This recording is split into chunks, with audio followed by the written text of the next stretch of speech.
પૂર્વ પ્રસંગમાં આપણે 61મા શ્લોકનું અવગાહન કર્યું હતું. 61મા શ્લોકમાં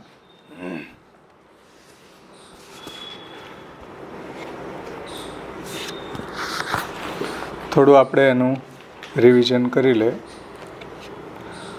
તત્વમસી ઇત્યાદિ વાક્યને યુક્તિથી વિચારવામાં આવે તો પણ એ જ્ઞાન ઉત્પન્ન કરવાની શક્તિ નથી. તત્વમસ્યાદિ વાક્યસ્ય શોધિતસ્યાપી યુક્તિતઃ ન વિદ્યાજનને શક્તિ નાન્યથા તશ્ચ કીર્તિતમ. એટલે તત્વમસી વાક્ય જે છે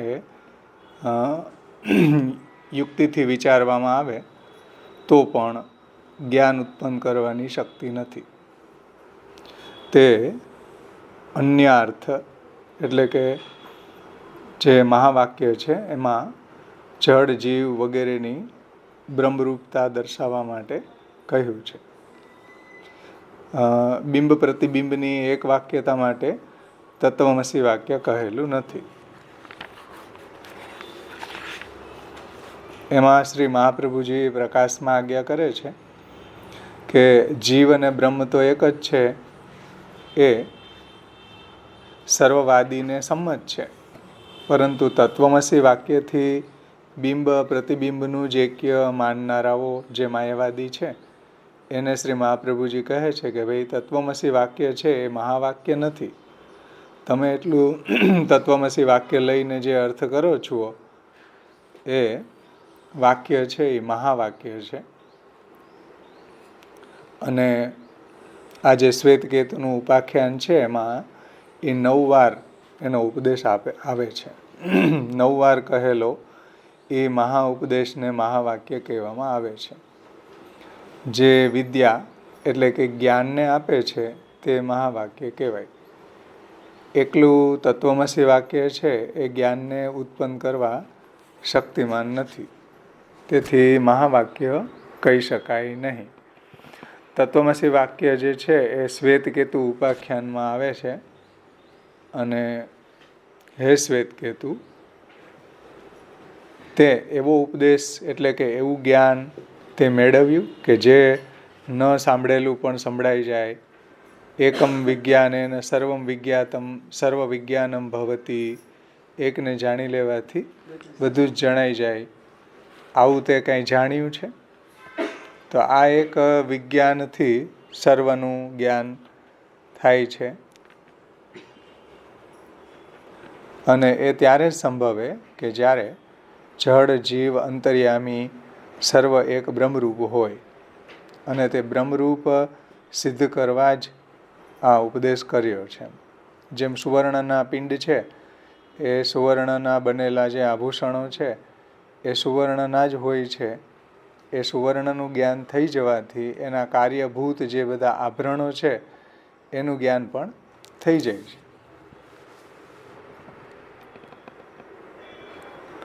અને સદૈવ સૌમ્ય ઇદમ અગ્ર આસીત, આ વાક્યથી આરંભીને તત્વમસી વાક્ય કહેલું છે કે એતદ આત્મમિદમ સર્વમ. આ સર્વ દેખાતા જગતના જે જળ પદાર્થો છે તે બ્રહ્મરૂપ છે. અને ઇદમ એ શબ્દથી કહે છે કે આ દેહની અંદર જાયતે, અસ્થિ, વર્ધતે, વિપરિણમતે, અપક્ષીયતે અને નશ્યતિ. એટલે જે ષડભાવ વિકાર આવે છે એ પણ અંતે તો આવિર્ભાવ અને તિરોભાવ જ છે. આ કઈ ઉત્પત્તિ અને નાશ નથી એમ. તો એ જે છ છે આ દેહના આ જળના ભાવ વિકાર છે એ જળને બ્રહ્મરૂપ કહેવાથી દૂર કર્યા કે ભાઈ જળ પદાર્થો છે એની પણ બ્રહ્મરૂપતા છે. એમાં પણ કોઈ નાશ નથી થતો. આવિર્ભાવ અને તિરોભાવનો જ સિદ્ધાંત આપણે ત્યાં છે. તત્ સત્યમ, તે સત્ય છે. એતદાત્મમિદમ સર્વમ તત્ સત્યમ, તે સત્ય છે. કારણ કે જળમાં ભગવાનનો સદંશ હોઈને બ્રહ્મનું જ રૂપાંતર છે. પૂર્વમાં જળ અને પછી જીવ એ બંને બ્રહ્મ છે એવું કહેવાને મધ્યમાં સ આત્મા.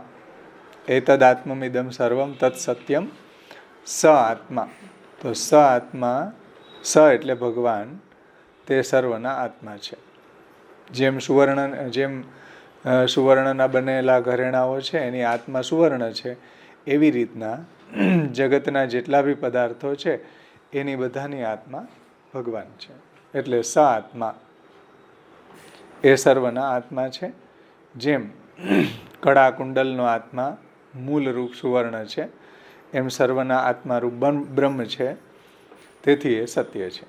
સ આત્મા તત્વમસી શ્વેતકેતો.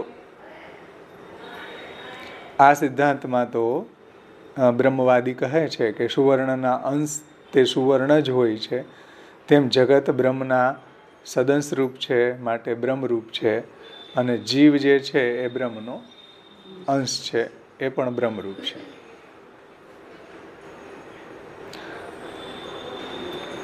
આ આખા શ્લોકનું તાત્પર્ય આપણે સમજી ગયા. ત્યાર પછીનો હવે આગળનો શ્લોક આપણે જોશું. 62મા શ્લોકની ઉત્થાનિકામાં શ્રી મહાપ્રભુજી આજ્ઞા કરે છે, તદેવ આહ બ્રહ્મણ સર્વરૂપત્વમ ઇતિ. 62મા શ્લોકની ઉત્થાનિકામાં શ્રી આચાર્ય ચરણો કહે છે, તદેવ આહ બ્રહ્મણ સર્વરૂપત્વમ ઇતિ. એટલે તત્વમસી જે વાક્ય છે એ કયા પ્રયોજનથી કહ્યું છે તે કહે છે. તદૈવ આહ એટલે તત્વમસી વાક્ય તો કયા પ્રયોજનથી કહ્યું એ બતાવો.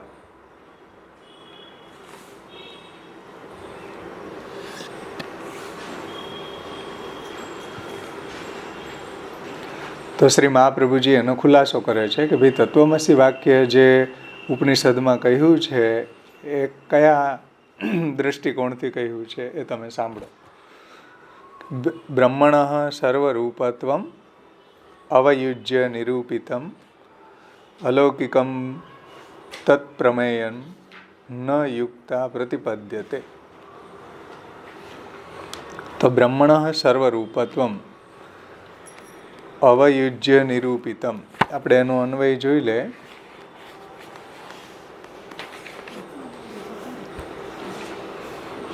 તત્વમસી વાક્ય કયા પ્રયોજનથી કહ્યું છે તેને સમજાવતા શ્રી મહાપ્રભુજી આજ્ઞા કરે છે કે બ્રહ્મણ એટલે બ્રહ્મ,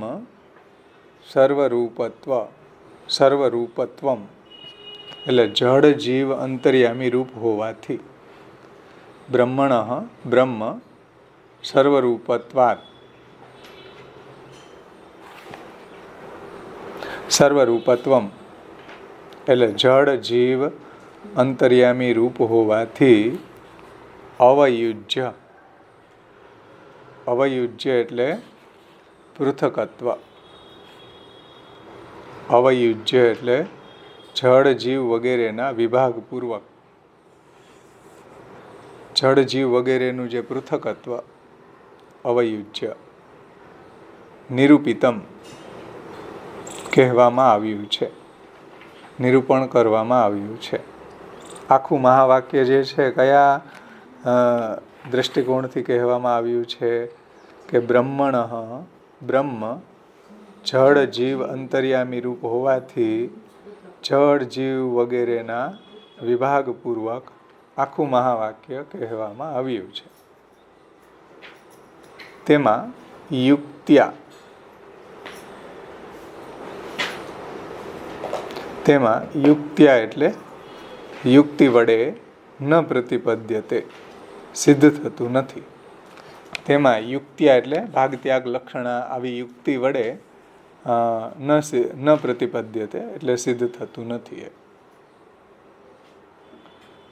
જે માયાવાદીઓ જે છે એ એનો અલગ અર્થ કરે છે, એમાં આ રીતે સિદ્ધ નથી થતું. જે ઉપનિષદ જે વાત સિદ્ધ કરવા માગે છે કે બ્રહ્મ જ જળ જીવ અને અંતર્યામી રૂપ હોવાથી જળ જીવ વગેરેના આવી જળ જીવ વગેરેનું જે પૃથકત્વ છે એનો જે વિભાગ છે એ વિભાગપૂર્વક આખું મહાવાક્ય કહેવામાં આવ્યું છે. એ કોઈ માયાવાદીઓની જેમ ભાગત્યાગ લક્ષણા કરીને એવી યુક્તિ વડે ન પ્રતિપદ્યતે, એનાથી એ સિદ્ધ નથી થતું. એટલે બ્રહ્મનું સર્વરૂપત્વ હોવાથી જળ જીવ અંતર્યામી એવું વિભાગ પાડીને પ્રત્યેકનું બ્રહ્મત્વ બતાવ્યું છે, કે જળનું પણ બ્રહ્મત્વ બતાવ્યું છે અને જીવનું પણ બ્રહ્મત્વ બતાવ્યું છે. આ પ્રમાણે એ અલૌકિક છે. તે ભાગત્યાગ લક્ષણા જેવી યુક્તિઓથી સિદ્ધ થતું નથી. આનો અર્થ છે. હે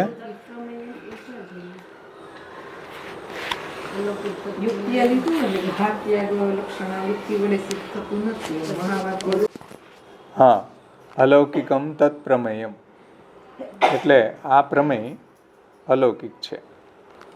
લાસ્ટમાં એટલે બ્રહ્મનું સર્વરૂપ હોવાથી જળ જીવ અંતર્યામી એમ વિભાગ પાડીને પ્રત્યેકનું બ્રહ્મત્વ બતાવ્યું છે. અને હવે અલૌકિકમ તત્પ્રમેયમ, આ પ્રમેય અલૌકિક છે. તે યુક્ત્યા પ્રતિપદ્યતે, એટલે યુક્તિથી એટલે આ વિભાગ ત્યાગ લક્ષણા એવી યુક્તિથી ન પ્રતિપદ્યતે, એટલે સિદ્ધ થતું નથી. ન પ્રતિપદ્યતે. સમજમાં આવ્યું? વાક્ય કયા એંગલથી કીધું છે શ્રી મહાપ્રભુજીએ? ટીકામાં વધારે ખુલાસો થશે, પ્રકાશ ટીકામાં.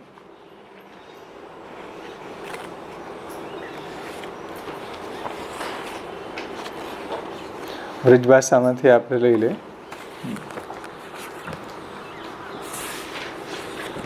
જો પેજ નંબર 98 ઉપર આમાં આપ્યું છે.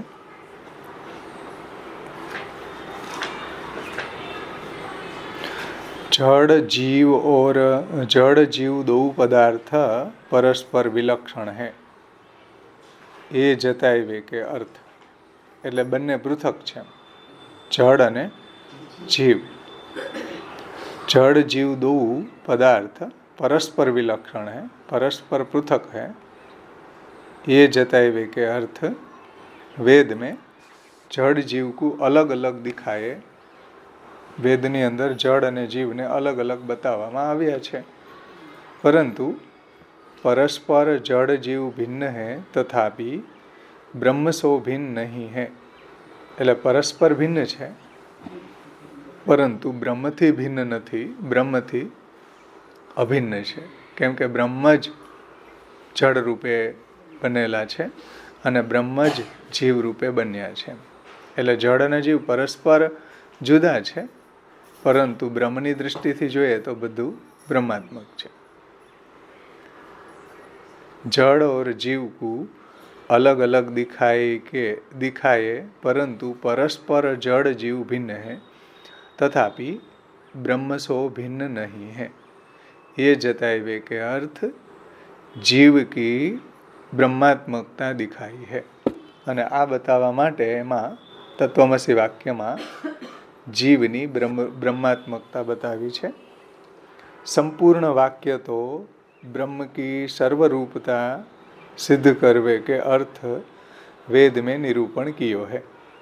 એટલે તત્વમસી વાક્ય જે છે સર્વની બ્રહ્મરૂપતા સિદ્ધ કરવા માટે વેદની અંદર નિરૂપણ કરવામાં આવેલું છે. પરસ્પર જળ અને જીવ અલગ છે, જળ જીવ અંતર્યામી, પરંતુ બ્રહ્મની દ્રષ્ટિથી જુઓ તો સર્વ બ્રહ્મરૂપ છે. જેમ હું અને ટેબલ બે અલગ છીએ, પણ હું અને ટેબલ ભલે અલગ હોય પણ બ્રહ્મના એંગલથી તો ટેબલ એ બ્રહ્માત્મક છે ને હું પણ બ્રહ્માત્મક છું. એમ તો જળ અને જીવ ભિન્ન હે તથાપિ બ્રહ્મ સો ભિન્ન નહીં હે, એટલે બ્રહ્મથી તો એ ભિન્ન નથી, બ્રહ્મથી અભિન્ન છે. એ જતાવે કે અર્થ जीव की ब्रह्मात्मकता दिखाई है. જીવને બ્રહ્માત્મકતા એ દ્રષ્ટિથી બતાવી છે. જેવું શંકરાચાર્યજી માને છે અહમ બ્રહ્માસ્મિ કે તત્વમસીથી એ જેવો અર્થ કાઢે છે એવો અર્થ આપણે ત્યાં નથી થતો. સંપૂર્ણ વાક્ય તો બ્રહ્મ કી સર્વરૂપતા સિદ્ધ કરવે કે અર્થ વેદ મેં નિરૂપણ કિયો હૈ. સર્વ બ્રહ્માંડના જેટલા બી પદાર્થો છે એ બધાની બ્રહ્મરૂપતા સિદ્ધ કરવા માટે તત્વમસી વાક્ય વેદની અંદર નિરૂપણ થયું છે. कितनेक आग्रही मायावादी वाक्य भेद को मान करी के ભાગ ત્યાગ લક્ષણાકુ ભી અંગીકાર કરે. એટલે કેટલાક જે માયાવાદીઓ જે છે આ તત્વમસી વાક્ય છે એની અંદરથી ભાગ ત્યાગ લક્ષણા કરે છે અને એમાંથી સંપૂર્ણ વાક્ય નહીં લેતા અડધું પડધું વાક્ય લઈ અને એનો અર્થ કરે છે.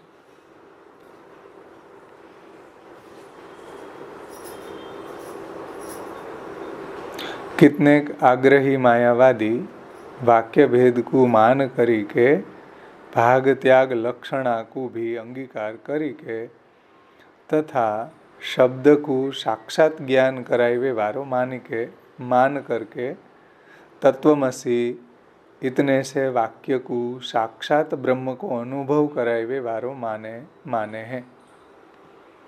जो मायावादीओ शू माने छे કે પહેલાં તો એ ભાગ ત્યાગ લક્ષણા કરી અને એમાંથી સંપૂર્ણ મહાવાક્યનો અર્થ લેતા નથી.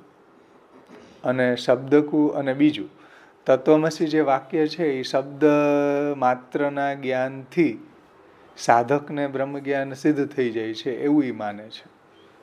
શબ્દકુ સાક્ષાત જ્ઞાન કરાવે વારો માન કરકે એટલે તત્વમસી બોલવાથી એમ માને છે કે સાક્ષાત બ્રહ્મ જ્ઞાન થઈ ગયું, અપરોક્ષ બ્રહ્મ જ્ઞાન થઈ ગયું. તો અપરોક્ષ બ્રહ્મ જ્ઞાન થતું હોય તો હું આગળ બોલી ગયો, કેટલી વાર તત્વમસી બોલી ગયો, તો મને અપરોક્ષ બ્રહ્મ જ્ઞાન થઈ જવું જોઈએ ને.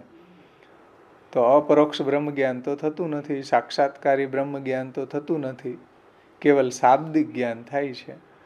પરંતુ માયાવાદીઓ એવું માને છે કે ભાઈ તત્વમસી વાક્ય બોલવાથી સાક્ષાત જ્ઞાન કરાવે વારો માને કે તત્વમસી બોલવાથી સાક્ષાત જ્ઞાન થઈ ગયું એટલે બધી જગ્યાએ એને એવી બ્રહ્માનુભવ થવા લાગ્યો તત્વમસી બોલવા માત્રથી. એમ તો તત્વમસી ઇતને સે વાક્ય કો સાક્ષાત બ્રહ્મ કો અનુભવ કરાવે વારો માને હે માયાવાદીઓ કે તત્વમસી બોલવાથી સાક્ષાત બ્રહ્મ જ્ઞાનને સિદ્ધ થઈ જાય એવું એ લોકો માને છે कि तत्वमसि इतने से वाक्य को साक्षात ब्रह्म को अनुभव करावे वारो माने हैं. तहाँ उन वादीन से पूछना चाहिए. महाप्रभु जी कहे छे कि तो ये वादी ने पूछવું જોઈએ भाई કે ऐसो मानवे सो वादीन को कहाँ लाभ भयो, तत्वमसि बोलवाથી તમને શું લાભ થયો એ બતાવો. હવે તમે જ સાક્ષાત્કારી બ્રહ્મ જ્ઞાન થયું છે તમને, તત્વમસી બોલવે છો. હા, તત્વમસી કહેવાથી વાદીને શું લાભ થયો એ વાદીને પૂછવું જોઈએ कि ऐसो मानवे सो वादीन को कहाँ लाभ भयो, क्योंकि तत्वमसि या उपदेशो कोई को भी साक्षात ब्रह्म ज्ञान नहीं होतो दिखे हैं. तत्वमसि वाक्य કહેવાથી કોઈને પણ સાક્ષાત બ્રહ્મ જ્ઞાન સિદ્ધ થયું હોય એવું જોવા મળતું નથી. સાક્ષાત બ્રહ્મ જ્ઞાન એટલે જેવું વામદેવજીને થઈ ગયું હતું એવું, સુખદેવજી જેવાને થયું હતું. સુખદેવજી, વામદેવજી, સનતકુમારો આ બધાને જે સાક્ષાત્કારી બ્રહ્મ જ્ઞાન હતું તો શું કેવલ તત્વમસી વાક્ય કહેવાથી આવું સાક્ષાત્કારી બ્રહ્મ જ્ઞાન સંપન્ન થાય છે? तहाँ उन वादीन को पूछना चाहिए कि ऐसो मानवे सो वादीन को कहाँ लाभ भयो, क्योंकि तत्वमसि या उपदेशो कोई को भी साक्षात ब्रह्म ज्ञान नहीं हो तो दिखे हैं. उपदेश भये पीछे भी वह जीव में सर्वज्ञता आदि अधिक ब्रह्म धर्म कुछ मालूम नहीं पड़े हैं. तासो याकू महावाक्य मानवे को प्रयास व्यर्थ ही है. समझो ध्यान थी कि तत्वमसि या उपदेशो कोई को भी साक्षात ब्रह्म ज्ञान नहीं होतो दिखे. માયાવાદીઓને મહાપ્રભુજી કહે છે કે ભાઈ તત્વમસી એટલું બોલી જવાથી બ્રહ્મનો સાક્ષાત્કાર થઈ જાય છે એવું કંઈ દેખાતું તો નથી. ऐसे उपदेश तो साक्षात ब्रह्म ज्ञान नहीं होतो दिखे. કેમ? એની નિશાની શું? સાક્ષાત બ્રહ્મ જ્ઞાન થઈ ગયું હોય તો એનું થર્મોમીટર શું? તો કે જ્ઞાન નિષ્ઠા તદા જ્ઞેયા સર્વજ્ઞો હિ યદા ભવેત. સર્વજ્ઞતા એટલે શું? કે સર્વ જગ્યાએ બ્રહ્મની અનુભૂતિ થવી, એનું નામ સર્વજ્ઞતા.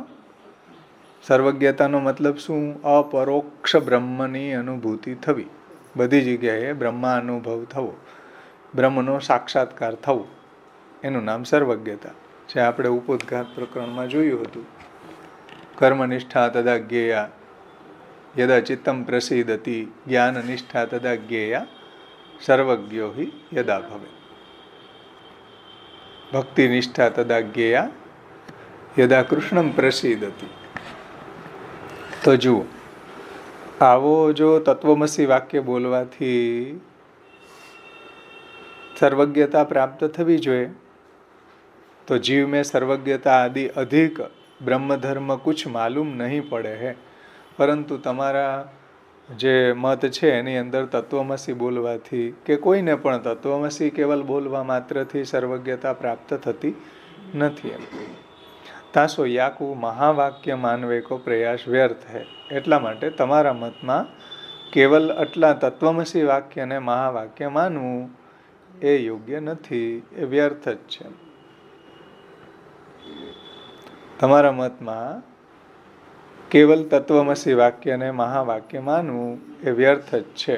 અને તત્વમસી બોલવાથી કોઈ જાતનું કંઈ અપરોક્ષ બ્રહ્મ જ્ઞાન થતું નથી, કેવલ શાબ્દિક જ્ઞાન થાય છે કે તે બ્રહ્મ તું છે, અને એ પણ અડધું પડધું. એમ કેમ કે આખું મહાવાક્ય જ્યારે સમજવામાં આવે ત્યારે આપણને એ મહાવાક્યનું સંપૂર્ણ જ્ઞાન થઈ શકે, પરોક્ષ જ્ઞાન. પરંતુ તત્વમસી કહેવાથી તો અપરોક્ષ બ્રહ્મ જ્ઞાન થતું નથી, અને અપરોક્ષ બ્રહ્મ જ્ઞાન થયું હોય તો સર્વજ્ઞતા થવી જોઈએ. સર્વજ્ઞતા જેવું તો કંઈ થતું નથી. તેથી યાકુ મહાવાક્ય માનને કો પ્રયાસ વ્યર્થ હી હૈ. એટલે તત્વમસી વાક્યને મહાવાક્ય માનવાનો પ્રયાસ વ્યર્થ છે. कदाचित कहोगे कि जहाँ जीव को ऐसो उपदेश हो जाएगो, वो जीव आपुन को संसार सो तो जुदो मानेगो, तो संसार ही दोष रूप है. वासो निवृत्त हो जानो यही लाभ होएगो. या को ए उत्तर है. तो હવે માયાવાદી એમ કહે છે, જુઓ મહાપ્રભુજી એમ કીધું ને કે તાસો મહાવાક્ય માનવાનું તમારા મતમાં વ્યર્થ થઈ જશે. તો માયાવાદી એમ કે ભાઈ વ્યર્થ નહીં થાય, સંસાર તો દૂર થશે. તત્વમસી બોલવાથી સંસાર તો દૂર થઈ ગયો ને, એમ કે તે બ્રહ્મ તું છે. કદાચિત કહોગે કે જ્યાં જીવ કો ऐसो ઉપદેશ હોઈ જાયગો, તત્વમસીનો ઉપદેશ થઈ જશે, વો જીવ આપન કો પોતાને સંસાર સો તો જુદો માનેગો, એટલે સંસારથી પોતાને ભિન્ન માનશે. તો સંસાર ही दोष रूप है. અને શાસ્ત્રમાં કહ્યું છે કે ભાઈ સંસાર જ દોષ રૂપ છે. વાસો નિવૃત્તિ હો જાનો યહી લાભ હોએગો. તત્વમસી વાક્યથી અને સંસારની નિવૃત્તિ થવી એ જ તત્વમસી વાક્યનો લાભ છે. ચાલો, બ્રહ્મ જ્ઞાન અપરોક્ષ બ્રહ્મ જ્ઞાન ન થયું તો ન થયું, પણ સંસાર તો દૂર થઈ ગયો. આ બીજી પાછું માયાવાદી બીજો શંકા ઉઠાઈ આવે છે એવી કે ભાઈ તમે એમ કહો છો કે સર્વજ્ઞતા થવી જોઈએ, તો સર્વજ્ઞતા તો કાંઈ દેખાતી નથી કોઈના મોઢા ઉપર તત્વમસી બોલવાથી.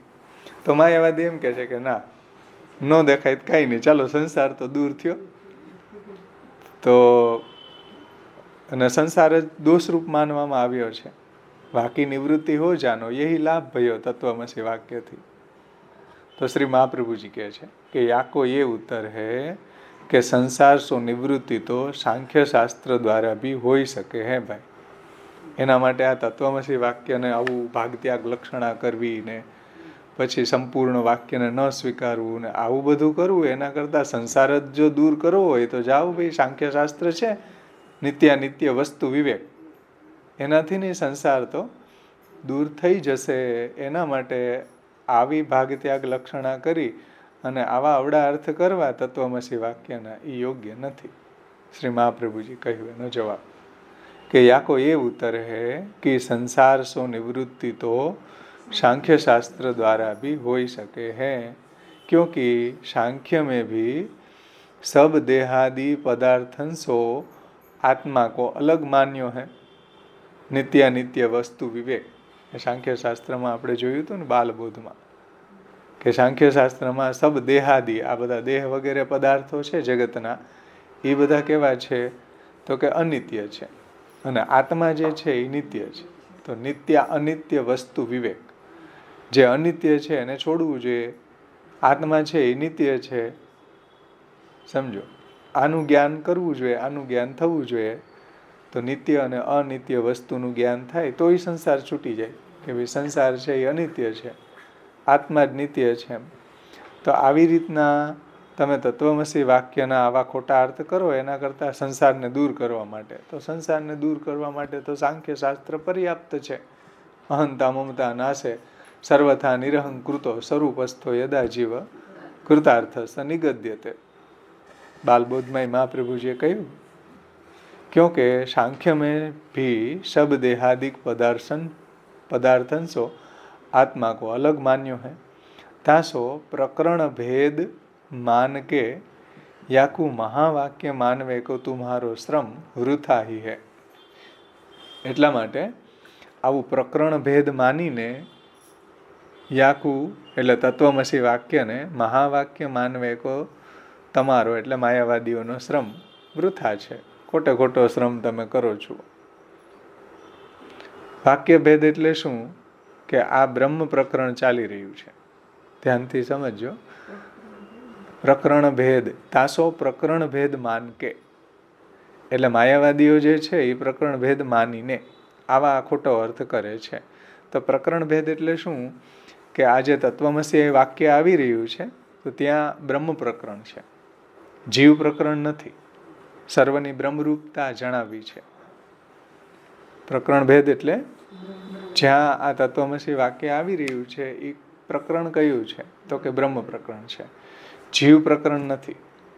એટલે દરેક વાક્ય બ્રહ્મનું જ નિરૂપણ કરે છે. બ્રહ્મ પ્રકરણ ચાલતું હોય તો બધા જ વાક્યો બ્રહ્મનું જ નિરૂપણ કરે છે. એટલે જીવ નિરૂપક તરીકે વાક્યનો સ્વીકાર ન કરી શકાય.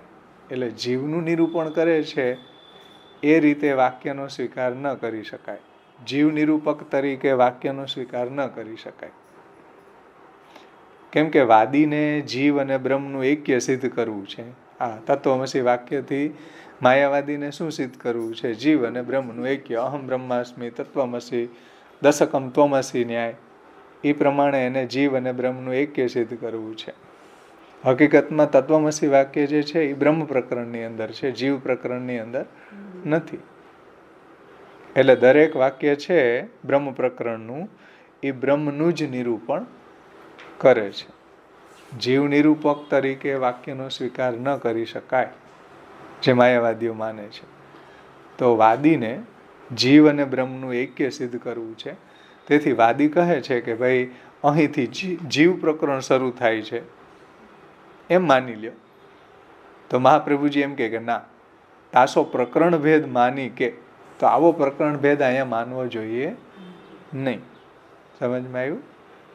આવો પ્રકરણ ભેદ માનીને તમે આ તત્વમસી વાક્યને જીવ પરક ઘટાવી શકો નહીં. બ્રહ્મ પ્રકરણ ચાલી રહ્યું છે એટલે એનો બ્રહ્મ પરક અર્થ કરવો જોઈએ. અને બ્રહ્મ પ્રકરણ છે એટલે જીવ પ્રકરણ નથી. ભાઈ દરેક વાક્ય છે એ બ્રહ્મનું જ નિરૂપણ કરે છે. એટલે તમે એમ કહેશો કે આ જીવ પ્રકરણ છે તો અમે અર્થ કરીએ એ બરાબર છે. તો મહાપ્રભુજીએ કહ્યું કે ભાઈ પ્રકરણ ભેદ માની કે યાકુ મહાવાક્ય માનવે કો તુમ્હારો શ્રમ વૃથા હી હે. ખોટો તમારો આ શ્રમ છે. કેમ કે આ વાક્ય છે એ જીવ પ્રકરણમાં નથી, આ વાક્ય છે એ બ્રહ્મ પ્રકરણમાં છે.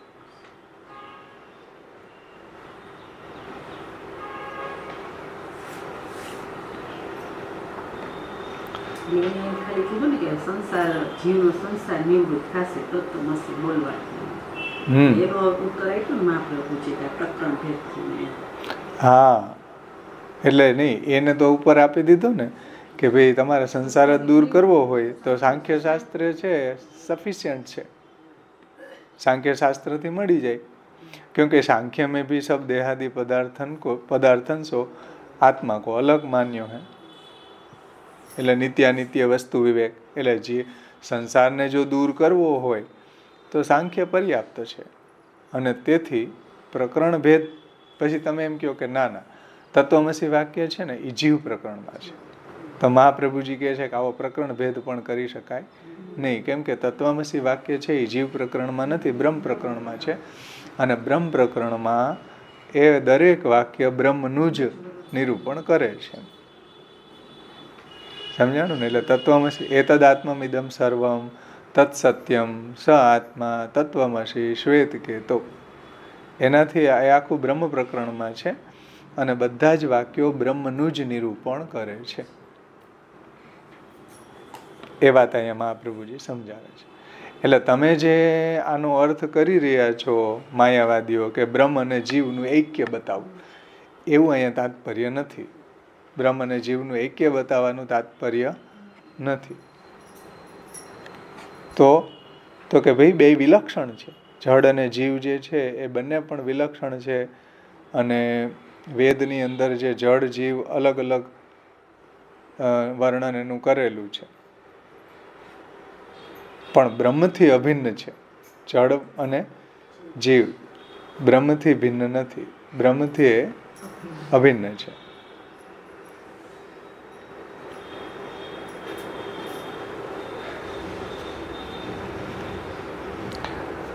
तो कदाचित कहूँगे कि तब तो श्रुति अभेद को उपदेश क्यों कर रही है. समझो, तो कदाच मायावादी એવું કહે કે ભાઈ શ્રુતિ છે એ અભેદનો ઉપદેશ શા માટે કરે છે.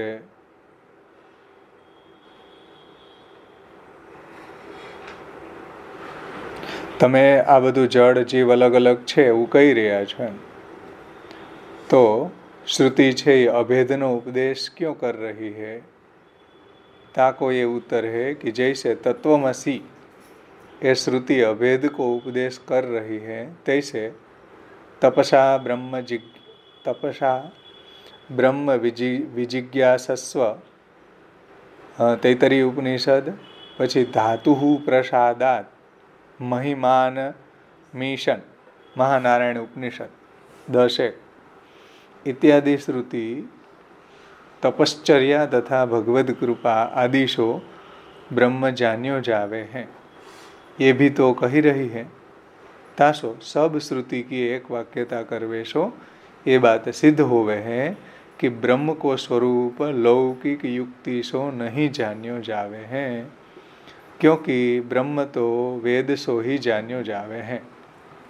બ્રહ્મનું સ્વરૂપ છે તમારી બુદ્ધિને યુક્તિથી જાણી શકાય નહીં. બ્રહ્મ છે એ વૈદિક વિષય છે, વેદથી એના સ્વરૂપને જાણવું જોઈએ. એટલે અહીંયા પ્રમાણ આપ્યા જુઓ કે તત્વમસી શ્રુતિ અભેદ કો ઉપદેશ કર રહી હૈ. તૈસે તત્વમસી જે વાક્ય છે અભેદનું વર્ણન કરે છે. એટલે બ્રહ્મની સાથે જળનો અભેદ છે, બ્રહ્મની સાથે જીવ અંતર્યામી બધાનો અભેદ છે. સર્વ કાંઈ બ્રહ્મ જ બન્યા છે, જળ જીવ અંતર્યામી સર્વ પદાર્થો બ્રહ્મરૂપ છે, એવું સમજાવવું છે. અને જૈસે તત્વમસી શ્રુતિ અભેદ કો ઉપદેશ કર રહી હૈ, તૈસે તપસા બ્રહ્મ વિજિજ્ઞાસસ્વ તૈતરી ઉપનિષદ 3:2, એટલે કે તપશ્ચર્યા થી બ્રહ્મને જાણી શકાય છે. વિજિજ્ઞાસસ્વ એટલે તપથી બ્રહ્મના સ્વરૂપને જાણી શકાય, કેવલ તત્વમસી બોલવાથી ન જાણી શકાય એમ. સમજાણ? તપશ્ચર્યાથી બ્રહ્મના સ્વરૂપને જાણી શકાય. અને બીજું ધાતુ પ્રસાદાત મહિમાન મિશન, એટલે ભગવાનની કૃપા. પ્રસાદાત એટલે ભગવાનની કૃપાથી બ્રહ્મના સ્વરૂપને જાણી શકાય. તપથી તથા ભગવાનની કૃપાથી બ્રહ્મના સ્વરૂપને જાણી શકાય છે. આવું તો કહ્યું છે તૈત્રીય ઉપનિષદ મહાનારાયણ ઉપનિષદમાં कि तपश्चर्या तथा भगवत कृपा आदि सो ब्रह्म जान्यो जावे हैं, ये भी तो कह रही है. तासो सब श्रुतिन की एक वाक्यता करवेशो ये बात सिद्ध होवे है कि ब्रह्म को स्वरूप लौकिक युक्तिन सो नहीं जान्यो जावे हैं. એટલે બ્રહ્મનું જે સ્વરૂપ છે એ લૌકિક યુક્તિથી જાણી શકાય નહીં. શાસ્ત્રનો વિષય છે અને શાસ્ત્રથી જ એને જાણી શકાય છે. લૌકિક યુક્તિથી એને જાણી શકાતો નથી. ક્યોંકि બ્રહ્મ તો વેદ સોહી જાન્યો જાવે હે. બ્રહ્મ જે છે એને જાણવામાં પ્રમાણ વેદ છે. તો બ્રહ્મ છે એ વેદથી જ જાણી શકાય છે. और वेद के अर्थ को बोध लौकिक युक्ति अथवा केवल व्याकरणादिकन करिवे पे नहीं होई શકે હે.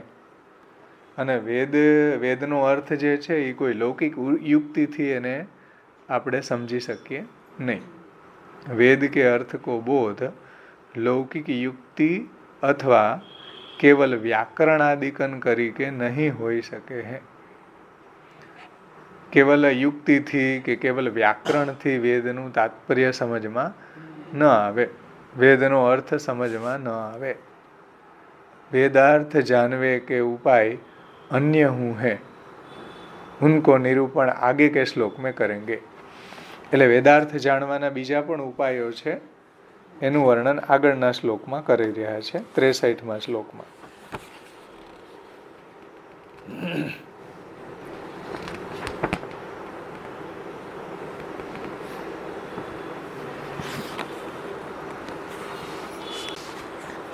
સમજમાં આવ્યું? વેદાર્થ જાનવે કે ઉપાય અન્ય હું હે. એટલે વેદાર્થનું જ્ઞાન કઈ રીતના થાય એના ઉપાય આગળ મહાપ્રભુજી 63મા શ્લોકમાં જણાવે છે. અહીંયા સુધીમાં બધાને સમજમાં આવ્યું? બ્રહ્મણ સર્વરૂપત્વમ અવયુજ્ય નિરૂપિતમ અલૌકિકમ તત્પ્રમેયમ ન યુક્ત્યા પ્રતિપદ્યતે. એટલે તત્વમસી વાક્યથી જળ અને જીવનું પૃથકત્વ નિરૂપણ કરીને બ્રહ્મનું સર્વરૂપત્વ નિરૂપણ કરેલું છે. પછી કહે છે કે તર્હિ શ્રુતિ કથમ ઉપદિશયતિ. તર્હિ શ્રુતિ કથમ ઉપદિશતી ઇતિ ચેત તત્ર અલૌકિકમ તત્પ્રમેયમ ઇતિ. તો પછી એ બતાવો કે તત્વમસી વાક્ય જે છે એ કયા પ્રયોજનથી ઉપદેશ્યું છે. તર્હિ શ્રુતિ કથમ ઉપદિશતી. તો પછી આ તત્વમસી વાક્ય જે છે એ કયા પ્રયોજનથી કહ્યું છે એવું વાદી કહે છે, માયાવાદી કહે છે. ઇતિ ચેત તત્ર આહ. તો હવે તે કહે છે કે અલૌકિકમ તત્પ્રમેયમ.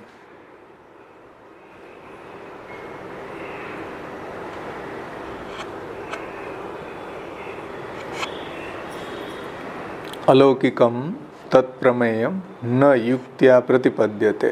એટલે આ પ્રમેય છે ને એ અલૌકિક છે, એ લૌકિક યુક્તિથી જાણી શકાતું નથી. આ પ્રમેય જે છે બ્રહ્મ વેદથી જાણી શકાય છે, લૌકિક યુક્તિથી જાણી શકાતું નથી. કેમ કે એ પ્રમેય અલૌકિક છે. તત્પ્રમેયમ અલૌકિકમ ન યુક્ત્યા પ્રતિપદ્યતે. યુક્તિથી એને જાણી શકાતું નથી, એટલે સિદ્ધ થતું નથી. ન પ્રતિપદ્યતે, યુક્તિથી એને જાણી શકાતું નથી. તો કેવી રીતના જાણી શકાય? તો શ્રી મહાપ્રભુજી હવે આગળ કહે છે કે તપસા વેદ યુક્ત્યા ચ પ્રસાદાત પરમાત્મન વિદ્યામ પ્રાપ્નોત્યુરુક્લેશ ક્વચિત સત્યયુગે પુમાન. આ જો બ્રહ્મને જાણી કઈ રીતે જાણી શકાય એના ઉપાય અહીંયા બતાવ્યા છે વેદમાં. એનો આપણે અન્વય જોઈ લે. તપસા, તપસા એટલે તપ વડે.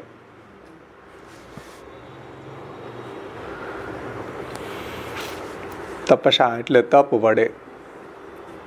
પછી વેદ યુક્ત્યા, એમાં સહકારિણી એવી વૈદિક યુક્તિથી. વેદ યુક્ત્યા એટલે વૈદિક યુક્તિથી, એમાં સહકારી છે. તપની સાથે સાથે તપ વડે, પછી એમાં સહકારિણી વેદ યુક્તિથી, અને પરમાત્મન પ્રસાદત એટલે પરમાત્માના કૃપાથી. એના પ્રસાદથી. એ મુખ્ય કારણ છે. પરમાત્માનો પ્રસાદ, એમ પરમાત્માની કૃપા. પરમાત્માના પ્રસાદતઃ, એની કૃપાથી ક્વચિત કોઈક દેશમાં, સમજો, ક્વચિત કોઈક દેશમાં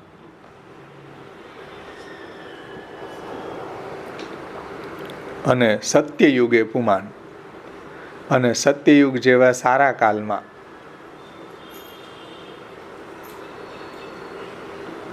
આ 5 એના ઉપાય છે બ્રહ્મને જાણવાના. એટલે 5 અંગો જો સિદ્ધ થાય તો પુમાન એટલે પુરુષ, ઉરુક્લેશ એટલે મહાકષ્ટ પ્રાપ્ત કરીને, ઉરુક્લેશ એટલે મહાકષ્ટ પ્રાપ્ત કરીને, વિદ્યામ એટલે વાક્યાર્થ બોધને પ્રાપ્નોતિ એટલે મેળવે છે. વિદ્યામ પ્રાપ્નોતિ, મહાકષ્ટ દ્વારા, ઉરુક્લેશ મહાકષ્ટ પ્રાપ્ત કરીને વાક્યાર્થ બોધને મેળવે છે. સમજાણું? તપસા એટલે તપ વડે, વેદ યુક્ત્યા એટલે એમાં સહકારિણી એવી વેદ યુક્તિથી, પછી પરમાત્માનો પ્રસાદાત, પરમાત્માની કૃપાથી, જે મુખ્ય એમાં કારણ છે. અને ક્વચિત કોઈ દેશમાં, સત્યયુગે એટલે સત્યયુગ જેવા સારા કાલમાં આ 5 અંગ સિદ્ધ થાય તો પુમાન એટલે પુરુષ, ઉરુક્લેશ મહાકષ્ટ પ્રાપ્ત કરીને, વિદ્યામ એટલે કે વાક્યાર્થ બોધને પ્રાપ્નોતિ મેળવે છે. ત્યારે એને જ્ઞાન થાય. એમ કઈ તત્વમસી બોલી જાય એટલે કઈ જ્ઞાન થોડું થઈ જાય. આ બધા સાધન શાસ્ત્રે બતાવ્યા છે. એટલા શું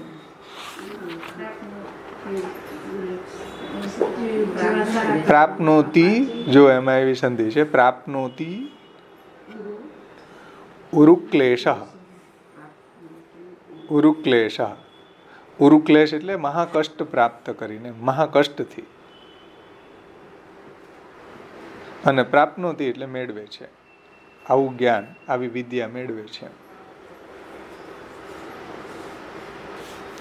કઈ રીતના? તપથી, વેદ યુક્તિથી, પ્રસાદાત પરમાત્માના પ્રસાદથી, પછી કોઈ દેશમાં, જુઓ, ક્વચિત સત્યયુગે પુમાન, અને પ્રાપ્નોતિ ઉરુક્લેશ વિદ્યા.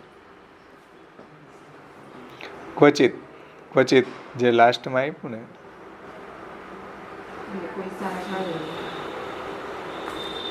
હા, ક્વચિત એટલે કોઈક દેશમાં, પછી સત્યયુગે એટલે સત્યયુગ જેવા સારા કાલમાં આવા 5 અંગો જ્યારે હોય ત્યારે પુમાન એ પુરુષ, ઉરુક્લેશ એટલે મહાકષ્ટ પ્રાપ્ત કરીને, વિદ્યામ એટલે વાક્યાર્થ બોધને, એને આ વાક્યનું અર્થબોધન થાય એમ, પ્રાપ્નોતિ એટલે પ્રાપ્ત કરે છે, મેળવે છે.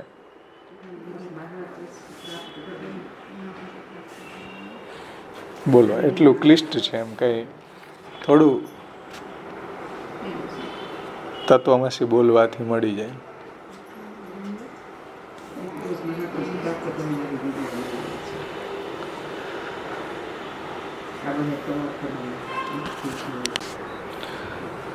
પ્રકાશમાં મહાપ્રભુજી એમ કહ્યું કે લૌકિકમ હિ લોકયુક્ત્યા અવગમ્યતે, એટલે લૌકિક વસ્તુ છે ને એ લૌકિક યુક્તિથી જાણી શકાય છે. લૌકિકમ હિ લૌકિક યુક્ત્યા અવગમ્યતે, લૌકિક વસ્તુને લૌકિક યુક્તિથી જાણી શકાય. બ્રહ્મ તું વૈદિકમ, બ્રહ્મ તો વૈદિક છે, એને લૌકિક યુક્તિથી જાણી શકાય નહીં. સમજાણું ને? કોઈ વસ્તુ છે, લૌકિક પદાર્થ છે, એને તમે લૌકિક યુક્તિથી જાણી શકો, આંખથી જોઈ શકો, કાનથી સાંભળી શકો, ત્વચાથી સ્પર્શ કરી શકો. ચલો, બ્રહ્મને કઈ રીતે જોવું, કઈ રીતને સાંભળો, કઈ રીતને સ્પર્શ કરવો, લૌકિક યુક્તિથી એ જાણી શકાય નહીં.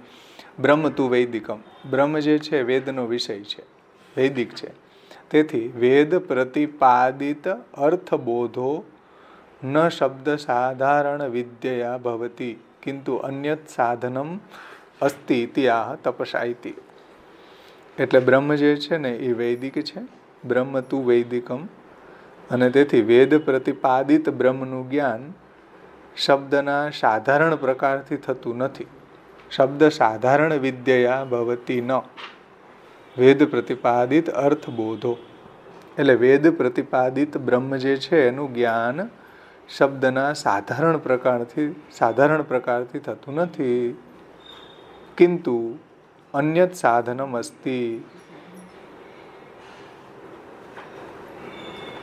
પરંતુ એ જાણવા માટે બીજા સાધન છે. બીજા કયા સાધન?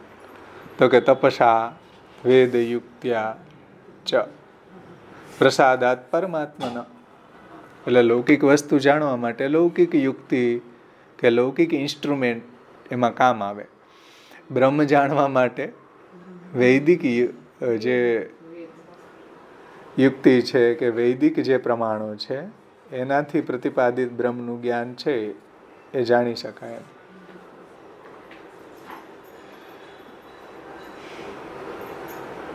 એ કોઈ આપણા શબ્દના સાધનથી લૌકિક યુક્તિથી ન જાણી શકાય, પરંતુ વેદમાં જે એના ઉપાય બતાવ્યા છે, તપસા વેદ યુક્ત્યા જ પ્રસાદાત પરમાત્મન વિદ્યા પ્રાપ્નોતિ ઉરુક્લેશ ક્વચિત સત્યયુગે પુમાન.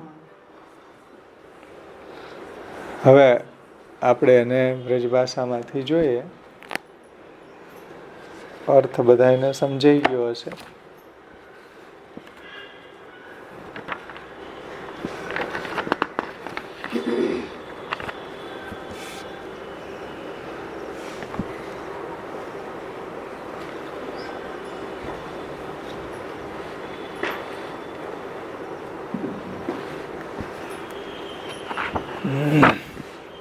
જુઓ,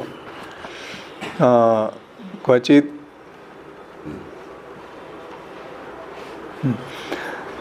વેદાર્થ જ્ઞાન 5 સાધન હોય તબ હી ઠીક તરે શું હોવે હે. વેદાર્થનું જ્ઞાન 5 સાધનો કમ્પ્લીટ થાય ત્યારે થાય છે, સારી રીતે થઈ શકે એમ. વેદાર્થ જ્ઞાન 5 સાધન હોય તબ હી ઠીક તરે શું હોવે હે. તપ હે સો પ્રથમ સાધન હે. તપ જે છે એ પ્રથમ સાધન છે.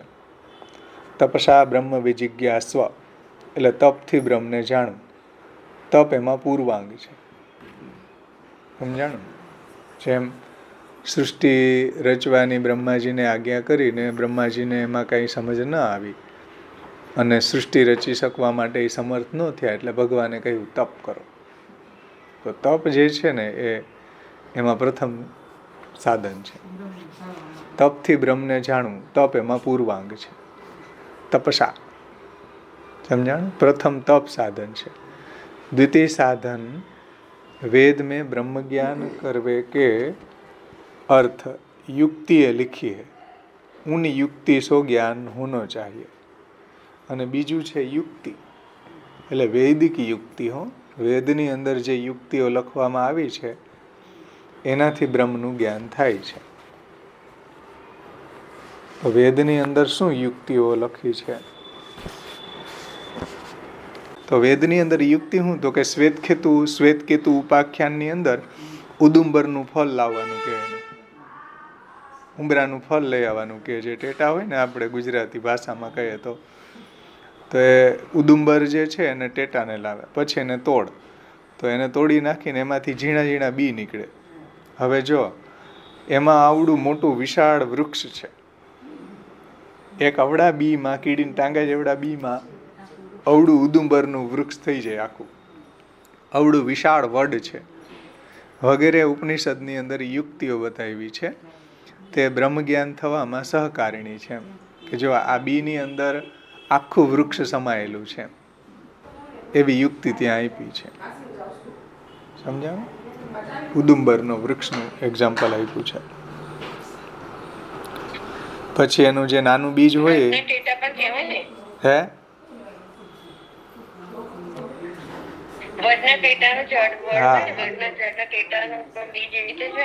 હા હા.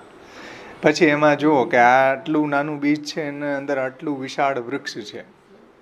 આ રીતના એમાં તપની સાથે સાથે સહકારીની યુક્તિ પણ સમજાવી છે.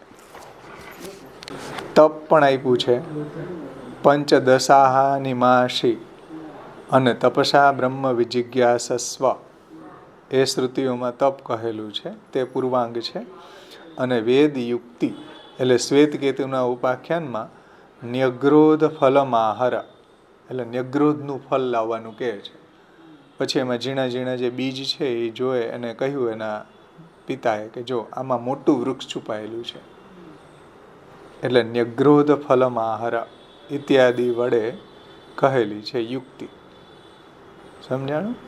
અને યમે વેશ વૃણુતે તેન લભ્યે તમકૃતુ પશ્યતિ વિતશોકો ધાતુ પ્રસાદાન મહિમાન મીશન એ શ્રુતિઓમાં કહ્યા પ્રમાણે ભગવાન પ્રસન્નતા થકી જ તપ અને વેદમાં કહેલી યુક્તિથી બ્રહ્મને જાણી શકાય છે. જો ભગવાનની કૃપા ન હોય, ભગવાનની પ્રસન્નતા ન હોય તો પણ બ્રહ્મને જાણી શકાય નહીં. એટલે મુખ્ય જે છે આમાં એ ભગવાનની કૃપા છે. સમજમાં આવ્યું ને? એટલે તપસા, પછી વેદ યુક્ત્યા, અને પછી પ્રસાદાન પરમાત્માની કૃપા, પરમાત્માનો પ્રસાદ. હવે શું કહે છે આગળ?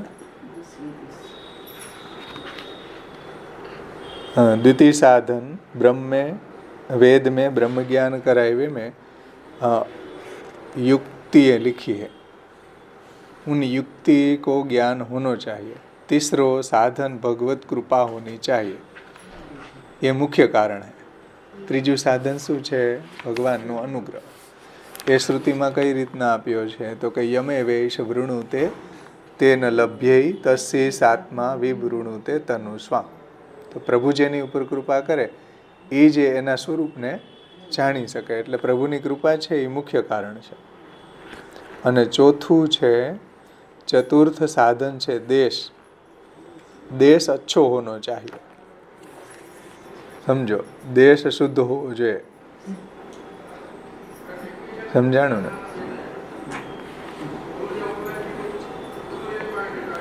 દેશ કાલ પણ વિદ્યાના હેતુભૂત છે.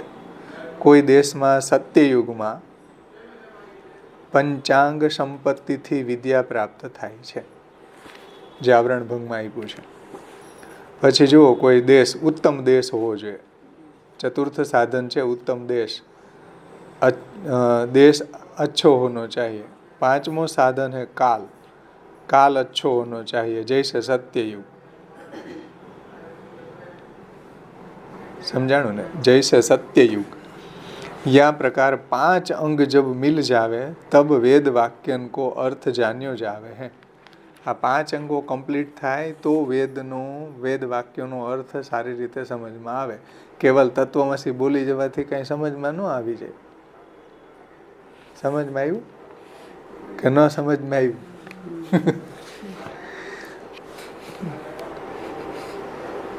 તો ભગવાનની પ્રસન્નતા, પછી તપ અને વેદમાં યુક્તિથી બ્રહ્મને જાણી શકાય ભગવાનની પ્રસન્નતા હોય તો. પછી પુરાણને અનુસરીને દેશકાલ પણ વિદ્યાના હેતુભૂત છે. એટલે પંચપર્વા વિદ્યા પ્રાપ્ત થવામાં દેશકાલની પણ શુદ્ધિ જરૂરી છે. દેશય શુદ્ધ હોવો જોઈએ અને કાલ પણ શુદ્ધ હોવો જોઈએ. કોઈ દેશમાં સત્યયુગમાં પંચાંગ સંપત્તિથી વિદ્યા પ્રાપ્ત થાય છે એવું આવરણ ભંગમાં કહ્યું. જુઓ, આવી પંચાંગ સંપત્તિ હોય તો વિદ્યાની પ્રાપ્તિ થાય ને તો બ્રહ્મના સ્વરૂપનું જ્ઞાન થાય. હવે આગળ વધીએ.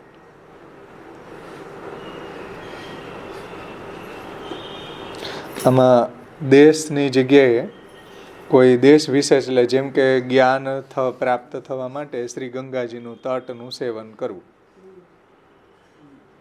જ્ઞાનની પ્રાપ્તિ માટે ગંગાજીના તટનું સેવન કરવું, ભક્તિની પ્રાપ્તિ માટે યમુનાજીના તટનું સેવન કરવું, એવું પુરાણોમાં કહ્યું છે. તો દેશની ઉત્તમતા બતાવી છે. સમજાણ? ઉત્તમ દેશ, ઉત્તમ કાલ, તપ, યુક્તિ, વેદની યુક્તિ અને સાથે સાથે ભગવાનની કૃપા જે મુખ્ય સાધન છે. આ 5 યુક્તિ બતાવી. અને 5 યુક્તિ હોય તોય ઉરુક્લેશ, તોય ઘણું કઠિનતાથી એ જ્ઞાન પ્રાપ્ત થાય અને વિદ્યા પ્રાપ્ત થાય. પછી 5 અંગ જબ મિલ જાવે હૈ तब वेद वाक्यन को अर्थ जान्यो जावे हैं. तद उपरांत वेद में इंद्र प्रजापति के संवाद में इंद्र प्रजापति के संवाद में वर्ष ब्रह्मचर्य राखनो लिख्यो है. हाँ, 100 वर्ष ब्रह्मचर्य राखनो लिख्यो है. या प्रकार बहुत श्रम वेदार्थ ज्ञान होवे है. भाई બહુ શ્રમથી વેદનું જ્ઞાન થાય. કાંઈ એમ તત્વમસી બોલી જવાથી થોડું જ્ઞાન થઈ જાય. સમજાણું ને? તત્વમસી કેવલ બોલવાથી કાંઈ ન ઉકળે. તત્વમસી બોલવાથી કાંઈ જ્ઞાન ન થાય.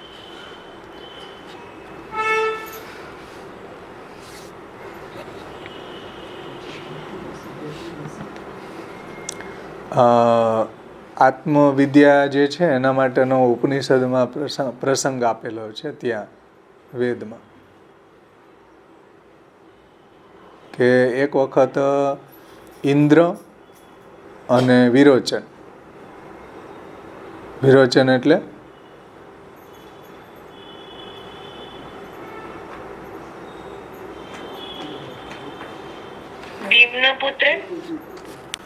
એક વખત એવું થયું કે પ્રજાપતિ બ્રહ્માજી પાસે ઇન્દ્ર અને વિરોચન બે આત્મવિદ્યા નું જ્ઞાન પ્રાપ્ત કરવા માટે ગયા. તો એમાં સબસે પહેલે ઇન્દ્ર જે દેવતાઓના સ્વામી છે, વિરોચન છે એ બધા અસુરોના રાજા છે, બે પ્રજાપતિ પાસે ગયા અને બે જઈને વિનંતી કરી કે ભાઈ આત્મવિદ્યા અમને આપો. આ જો આ સમજાવું છું, આ સમજીએ છીએ જ્યાં કીધું ને ઇન્દ્ર પ્રજાપતિ કે સંવાદ મેં.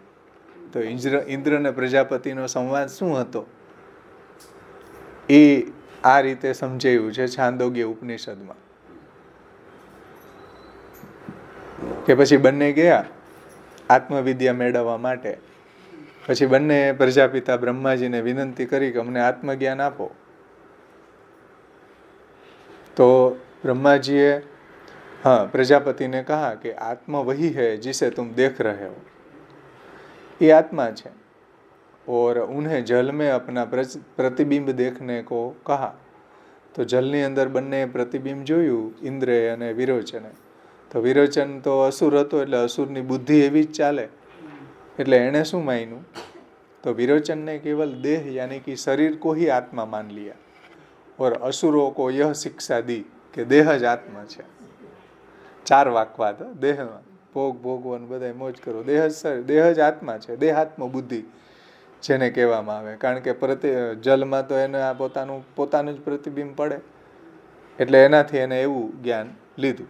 જે જુઓ ઉપદેશ એક જ પ્રકારનો છે, પણ જેવો જેનો અધિકાર, જેવી જેની બુદ્ધિ એ પ્રમાણે એને ગ્રહણ કરે. ઇન્દ્રને આ વાત બરોબર બેસી નહીં મનમાં કે આવું એટલું જ સીમિત થોડું ક્યાંય આત્મજ્ઞાન હોય. એટલે ઇન્દ્ર को संदेह हुआ कि शरीर तो वृद्ध होता है, बीमार होता है, नष्ट होता है, वो आत्मा कैसे हो सकती है. तो इंद्र बार बार બ્રહ્માજી પાસે જાય છે બ્રહ્મ જ્ઞાન મેળવવા. પછી એને જ્યારે 100 વર્ષ તપ કરવાનું કે 100 વર્ષ બ્રહ્મચર્ય પાડવાનું કે અહીં કીધું જો इंद्र प्रजापति के संवाद में 100 वर्ष ब्रह्मचर्य राखनो लिख्यो. तो 100 वर्ष तक प्रजापति के पास लौटते रहते हैं. અને પછી જ્યારે જાય છે ત્યારે आत्मा न शरीर है, न मन है, न स्वप्न है, न निद्रा है, अपितु वह सच्चिदानंद स्वरूप अमर आत्मा है. यह संवाद दर्शाता है कि सच्चे जिज्ञासु को बार बार पूछने और साधन करने से ही आत्मज्ञान प्राप्त होता है. તો આટલું એને 100 વર્ષ બ્રહ્મચર્ય પાડ્યું. અને બ્રહ્મચર્યના પાછા 8 પ્રકારો છે. એમાં આપણે નથી જવું. એમાં અહીંયા કહેવાનું તાત્પર્ય એ છે કે ભાઈ આટલું ક્લેશ કર્યું, આટલું એને સાધન કર્યું, ત્યારે એને બ્રહ્મજ્ઞાનનો એ ક્વોલિફિકેશન મળ્યું, પછી બ્રહ્મજ્ઞાન આપ્યું. એમ કાંઈ નથી રીંગણા ટીંડોરા કે હાલો જોખીને અડધો કિલો આપી દીધા, એવું નથી. એટલે એની જે ક્વોલિફિકેશન હોય ને ત્યારે જ એને બ્રહ્મ જ્ઞાન ઠરે, ત્યારે જ એને બ્રહ્મ જ્ઞાન અપાય. એના સિવાય અનધિકારીને બ્રહ્મ જ્ઞાન આપી શકાય નહીં. એને તો ઓમાં પ્રતિબિંબ જોયું, એને એમ કે આ દેહ જ આત્મા છે. તો બ્રહ્માજીએ પ્રજાપતિએ શું કીધું કે આત્મા વહી હે જીસે તુમ દેખ રહે હો. તો આત્મા ઈ જ છે જેને તમે જોઈ રહ્યા છો. તો એને જલમાં પોતાનું પ્રતિબિંબ જોયું તો એને એમ લાગ્યું કે હું જ આત્મા, અહમ બ્રહ્માસ્મિ, જેમ માયાવાદીઓ કેમ. એટલે ત્યાંથી પાછો વયા ગયા કે બધાએ અસુરોને કીધું સાંભળો સાંભળો સાંભળો, હું બ્રહ્મ જ્ઞાન મેળવી આવ્યો, હું આત્મજ્ઞાન મેળવી આવ્યો. તો કે શું? આપણો દેહ છે એ જ આત્મા છે, ખાવ પીઓ મોજ મારો. ઇન્દ્રને આમાં વિશ્વાસ આવ્યો નહીં. ઇન્દ્રએ ફરી ફરીને ઘણી વખત પાછું પ્રજાપિતાને પૂછે, પછી એણે 100 વર્ષ બ્રહ્મચર્ય પાડ્યું, બધું જ સાધન કર્યું ને પછી એને બ્રહ્માજીએ બ્રહ્મ જ્ઞાન આપ્યું, આત્મજ્ઞાન આપ્યું. જ્યાં સુધી અધિકાર ન થાય ત્યાં સુધી એ પાત્ર વગર ઠરે નહીં. સમજાણું ને? હા, બ્રહ્માજીએ ઇન્દ્રને જ્ઞાન આપ્યું, આત્મજ્ઞાન. ક્યારે? આટલા સાધન પછી. એટલે અહીં કીધું કે ભાઈ આ તત્વમસી એમ બોલવાથી કંઈ થોડું જ્ઞાન થાય. બ્રહ્માજીએ પ્રજાપિતાએ ઇન્દ્રને 100 વર્ષ બ્રહ્મચર્ય પાડ્યું, સાથે તપ, સાથે સાથે વેદની યુક્તિ, સાથે પરમાત્માનો પ્રસાદ, પછી સત્યયુગ જેવો કાલ, પછી દેશની શુદ્ધિ, આવા પાંચ એના સાધન, સાથે સાથે તપ, 100 વર્ષ બ્રહ્મચર્ય, વૈરાગ્ય.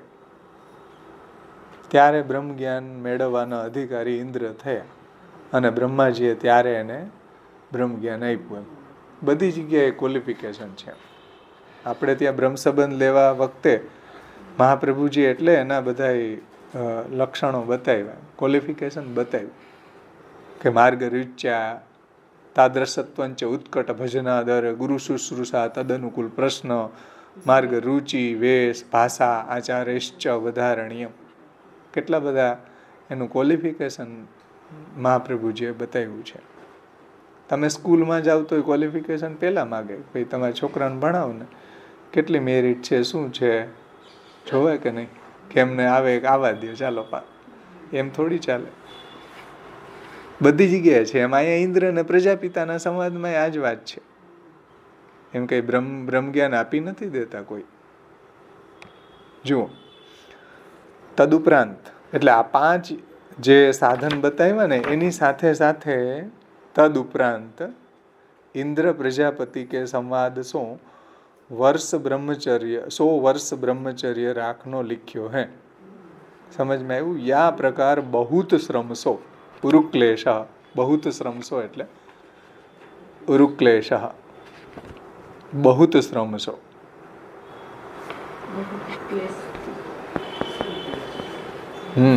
બહુ ક્લેશથી, બહુ શ્રમથી. બહુત શ્રમસો વેદાર્થ જ્ઞાન હોવે હે. આટલા મહેનત પછી, આટલા પરિશ્રમ પછી, આટલા ક્વોલિફિકેશન પછી બ્રહ્મ જ્ઞાનનો અધિકારી બને છે ભાઈ. કેવલ તત્વમસી બોલવાથી કંઈ બ્રહ્મ જ્ઞાન થઈ નથી જતું, એવું શ્રી મહાપ્રભુજી કહે છે.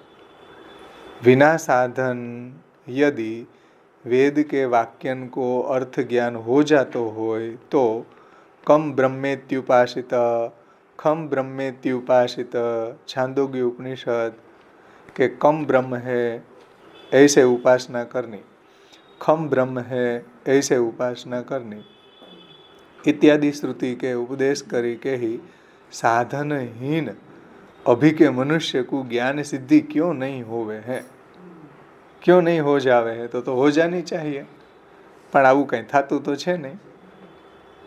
જો કેમ કે આટલી 5 જે સાધન સંપત્તિ અહીંયા બતાવી છે, તપસા વેદ યુક્ત્યા પ્રસાદાત પરમાત્મન વિદ્યા પ્રાપ્નોતિ ઉરુક્લેશ ક્વચિત સત્યયુગે પુમાન, અને સાથે સાથે ઇન્દ્રની જેમ બ્રહ્મચર્ય વૈરાગ્ય આ બધું જોઈએ. યા પ્રકાર બહુત શ્રમસો વેદાર્થ જ્ઞાન હોવે હે. કેટલી મહેનતે વેદાર્થનું જ્ઞાન થઈ શકે. વિના સાધન યદિ વિના સાધન એટલે કેવલ કોઈ સાધન વગર કેવલ તત્વમસી બોલવાથી વેદાર્થ જ્ઞાન થતું નથી. વિના સાધન यदि वेद के वाक्यन को अर्थ ज्ञान हो जातो હોય તો કમ બ્રહ્મેત્યુપાસતે, એટલે કમ એટલે આનંદ સ્વરૂપ છે. બ્રહ્મ છે એ આનંદ સ્વરૂપ છે. ખમ બ્રહ્મેત્યુપાસતે, ખમ એટલે આકાશ, આકાશની જેમ વ્યાપક છે બ્રહ્મ. છાંદોગ્ય ઉપનિષદમાં જે કહ્યું કે કમ બ્રહ્મ અને ખમ બ્રહ્મ, કમ બ્રહ્મ એ રીતે ઉપાસના કરવી એટલે આનંદરૂપ બ્રહ્મની ઉપાસના કરવી. કમ બ્રહ્મેતિ ઉપાસતી, ઉપાસિત, આનંદરૂપ બ્રહ્મની ઉપાસના કરવી. ખમ બ્રહ્મેત્યુપાસિત, ખમ એટલે આકાશની જેમ વ્યાપક બ્રહ્મ છે એ રીતના ઉપાસના કરની. ઇત્યાદિ શ્રુતિ કે ઉપદેશ કરી કે તો પછી આવી શ્રુતિનો ઉપદેશ કરવામાં આવે કે ભાઈ ખમ બ્રહ્મેત્યુપાસિત, કમ બ્રહ્મેત્યુપાસિત, આનંદરૂપ બ્રહ્મની ઉપાસના કરવી, પછી આકાશની જેમ જે વ્યાપક છે એવા બ્રહ્મની ઉપાસના કરવી. આવો ઉપદેશ આપવાથી સાધન વગર જ, સાધનહીન અભી કે મનુષ્ય કો જ્ઞાન સિદ્ધિ ક્यों નહીં હોવે? તો આવા વાક્યના ઉપદેશથી જ્ઞાન સિદ્ધિ થઈ જવી જોઈતી હતી, પણ કોઈ જાતનું જ્ઞાન સિદ્ધિ થતી નથી. તથા सत्युग आदि में जिनके सब साधन सिद्ध हते उनको उपदेश मात्र करी के ही कैसे ज्ञान हो जातो होतो? એટલે કે સત્યુગ વગેરે જે છે, સત્યુગ આદિ કન મેં जिनके सब साधन सिद्ध हते, सतयुग वगैरहની અંદર તો બધા સાધનો સિદ્ધ હતા. उनको उपदेश मात्र કરી કે ही कैसे ज्ञान हो जातो હતો? નહીં હો જાતો હતો. બધા સાધનો સિદ્ધ હતા ત્યારે કંઈ ઉપદેશ માત્રથી કંઈ એને બ્રહ્મ જ્ઞાન સિદ્ધ થઈ નહોતું જતું હતું. સમજાણું ને? એટલે કમ બ્રહ્મ ને ખમ બ્રહ્મ એવા ઉપદેશ માત્રથી બોધ નથી થતો ભાઈ. અત્યારના પુરુષોને કમ બ્રહ્મ ને ખમ બ્રહ્મ કહેવાથી બોધ નથી થતો.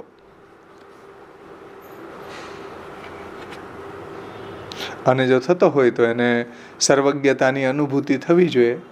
સર્વજ્ઞો હિ યદા ભવેત, જ્ઞાન નિષ્ઠા તદા જ્ઞેયા, સર્વજ્ઞો હિ યદા ભવેત. પછી એમાં અલૌકિક તેજ દેખાવું જોઈએ, તો અલૌકિક તેજી ક્યાં દેખાય છે કોઈનામાં? તત્વમસી બોલી જાય, કમ બ્રહ્મેત્યુપાસિત બોલી જાય, ખમ બ્રહ્મેત્યુપાસિત બોલી જાય, તો એમાં અલૌકિક તેજ આવવું જોઈએ, એ પણ નથી દેખાતું. જ્યાં આવરણ ભંગમાં પુરુષોત્તમજી એને સમજાવે છે. જો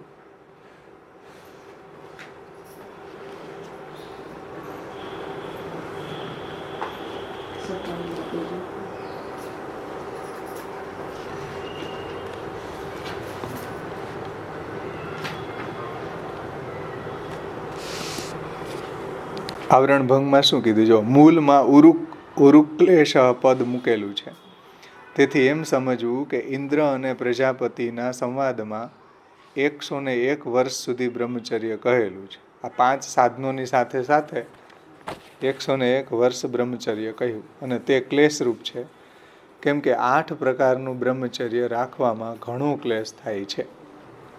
આવું બધું બ્રહ્મચર્યનું પાલન, આ બધી 5 યુક્તિ, આ બધું કમ્પ્લીટ હોય ત્યારે એને એવું ક્વોલિફિકેશન મળે બ્રહ્મ જ્ઞાન પ્રાપ્ત કરવાનું. સમજાણું ને? અહીં સુધી બધાને સમજાણું?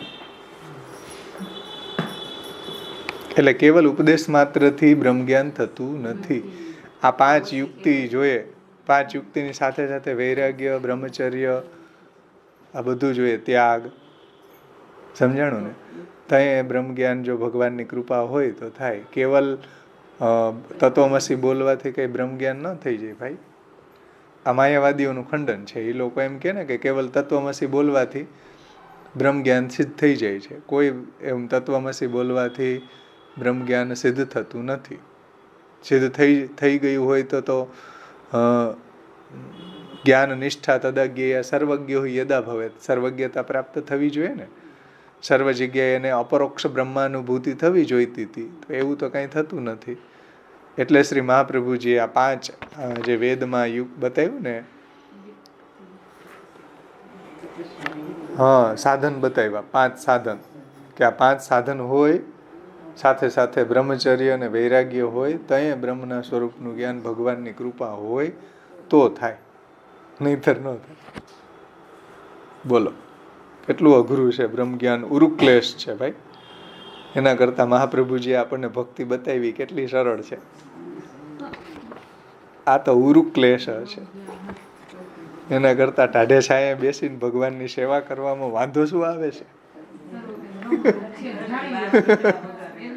બોલો. હા, ઠાકોરજીની સેવા કરવામાં કેટલી સરળતા મહાપ્રભુજી આપણને સમજાવી. અને બ્રહ્મ જ્ઞાન થવામાં તો એટલું ક્લેશ છે, ઉરુક્લેશ છે. આગળ હવે આગળનો 64મો શ્લોકમાં લાસ્ટ શ્લોક.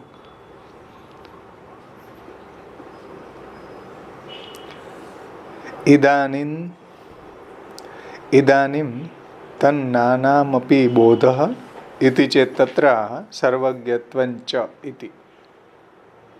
એટલે વાદી એમ કહે કે ભાઈ આધુનિક જે મનુષ્ય છે એને તત્વમસીથી જ્ઞાન ન થાય એ કેવી રીતના ખબર પડે? તો કહે છે કે સર્વજ્ઞત્વંચ ઇતિ. ઉત્થાનિકામાં જુઓ શ્રી મહાપ્રભુજી શું કહે છે કે ઇદાનીમ તન નાનામપી બોધઃ ઇતિ ચેત તત્ર સર્વજ્ઞત્વંચ ઇતિ.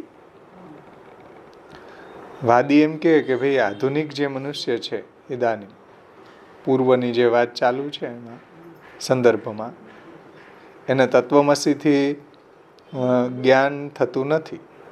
તમે એમ કહો છો. આપણે મહાપ્રભુજી એમ કહ્યું ને કે તત્વમસી બોલવાથી જ્ઞાન નથી થતું. આવા વેદમાં જે આ 5 સાધન બતાવ્યા એનાથી બ્રહ્મ જ્ઞાન થાય છે. તો વાદી એમ કહે છે કે ભાઈ તત્વમસીથી જ્ઞાન ન થાય તો કેવી રીતના થાય? તત્વમસીથી જ્ઞાન નથી થતું એ ખબર કેવી રીતના પડે? તો ખબર મહાપ્રભુજી કે એ રીતના પડે કે સર્વજ્ઞત્વંચ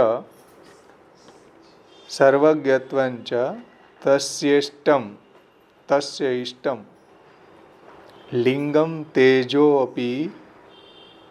લિંગમ તેજોપ્યલૌકિકમ તત્પ્રાપ્તાવતી નો મુક્તિર જાગ્રત સ્વપ્ન વદુદ્ભવ અવિદ્યા વિદ્યાયોસ્તસ્માદ ભજનમ સર્વથા મતમ. આપણે એનો અન્વય જોશું એટલે વધારે સરળ થઈ જશે. તસ્ય સર્વજ્ઞત્વમ,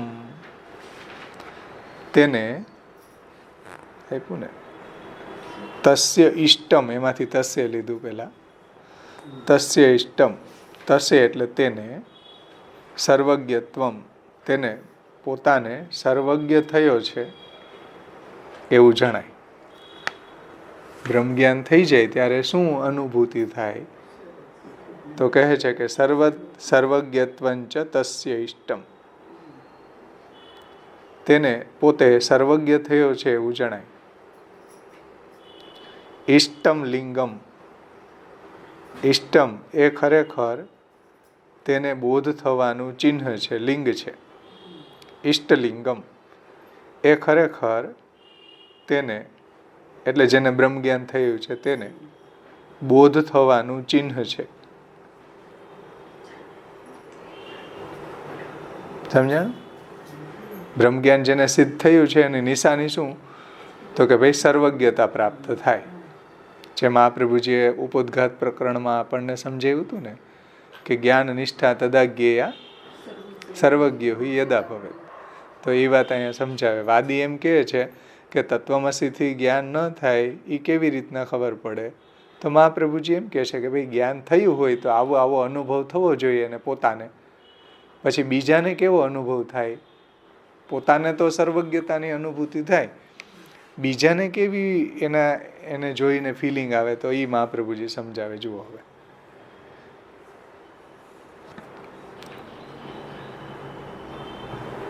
કે અલૌકિકમ, બીજાને એ જ્ઞાનીમાં કેવી અનુભૂતિ થશે, બીજાને એ જ્ઞાનીમાં કેવી ફિલિંગ થશે, તો શ્રી મહાપ્રભુજી એને સમજાવે છે કે તેજો અપી અલૌકિકમ, તેજોપ્યલૌકિકમ. સમજો, તેજો અપી અલૌકિકમ એટલે અલૌકિક તેજ પણ દેખાય છે બીજાને. સમજાણું? બીજાને અલૌકિક તેજ દેખાય છે, પોતાને કેવી અનુભૂતિ થાય છે? હા, સર્વજ્ઞતાની. અને બીજાને એમાં અલૌકિક તેજ દેખાય. બ્રહ્મજ્ઞાન જેને સિદ્ધ થઈ ગયું હોય એ અસ્તુ ન રહે એમ, બીજાને એમાં અલૌકિક તેજની અનુભૂતિ થાય છે. પછી શ્રી મહાપ્રભુજી આગળ કહે છે તત્પ્રાપ્તાવતીનો મુક્તિ તત્પ્રાપ્તોપી, તત્પ્રાપ્તો અપી. આ વાક્યબોધ મેળવે તો પણ નો મુક્તિ એટલે મુક્તિ થતી નથી. આ તત્વમસી વાક્યબોધ મેળવે, સમજો, તત્પ્રાપ્તો અપી ન મુક્તિ એટલે આવો વાક્યબોધ મેળવે તો પણ નો મુક્તિ એટલે મુક્તિ થતી નથી. કેમ મુક્તિ નથી થતી? તો શ્રી મહાપ્રભુજી કહે છે કે અવિદ્યા વિદ્યયોસ્તસ્માત એટલે અવિદ્યા અને વિદ્યાનું, અવિદ્યા વિદ્યયો તસ્માત, અવિદ્યા વિદ્યયો, અવિદ્યા અને વિદ્યાનું જાગ્રત સ્વપ્નવત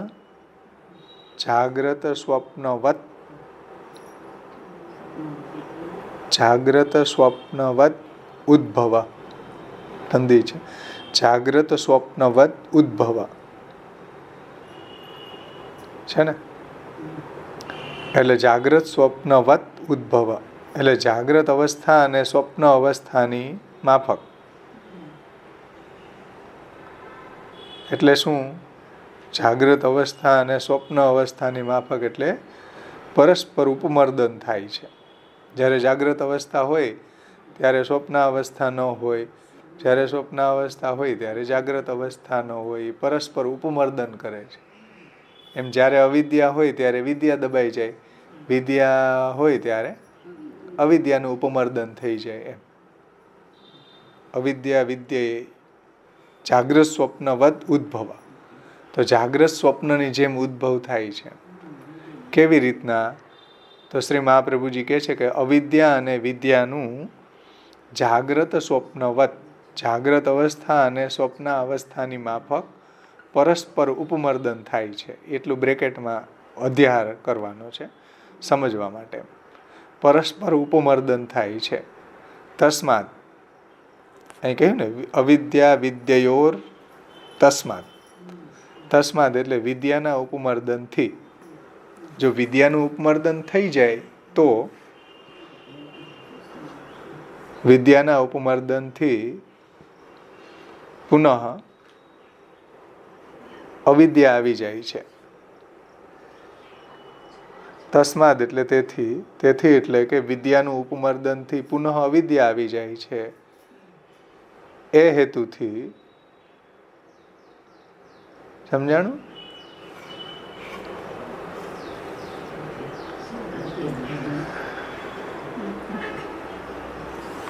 હે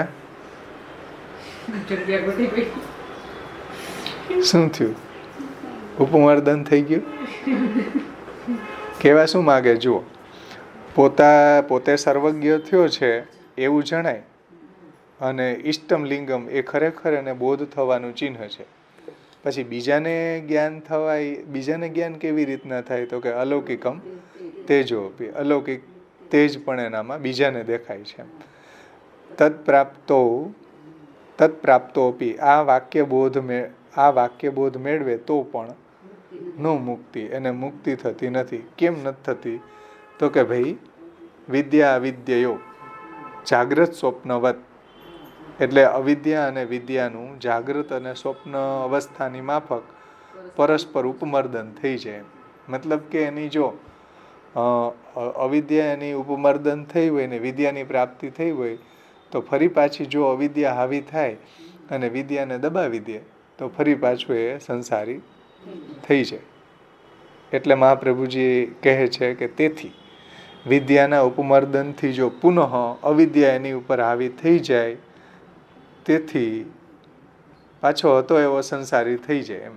એટલા માટે મુક્તિ માટે ભજનમ મતમ, ભજનમ એટલે શ્રી કૃષ્ણનું ભજન જ સર્વથા કરવું.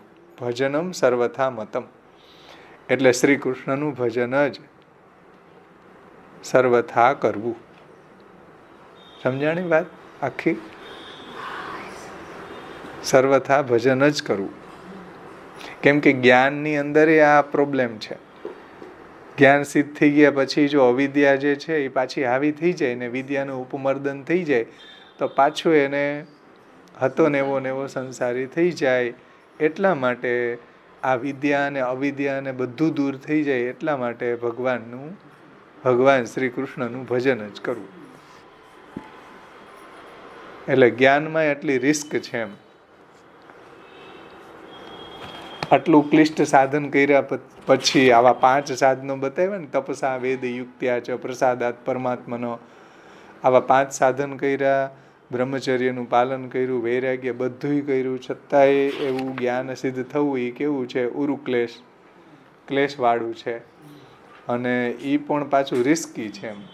એવું નહીં, જો પાછી અવિદ્યા હાવી થઈ ગઈ તો વિદ્યાનું પાછું ઉપમર્દન થઈ જાય. એટલા માટે ભગવાનનું ભજન જ રિલાયેબલ છે.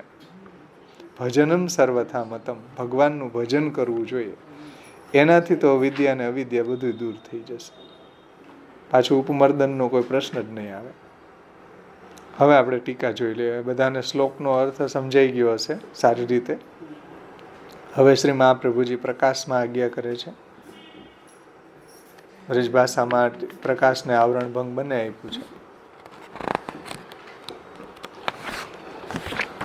જુઓ, કદાચિત કહુંગે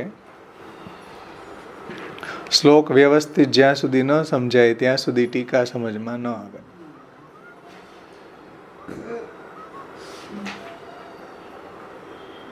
જો कदाचित कहोगे कि अभी के मनुष्य को ज्ञान नहीं होवे है, ये बात कैसे मालूम पड़ी?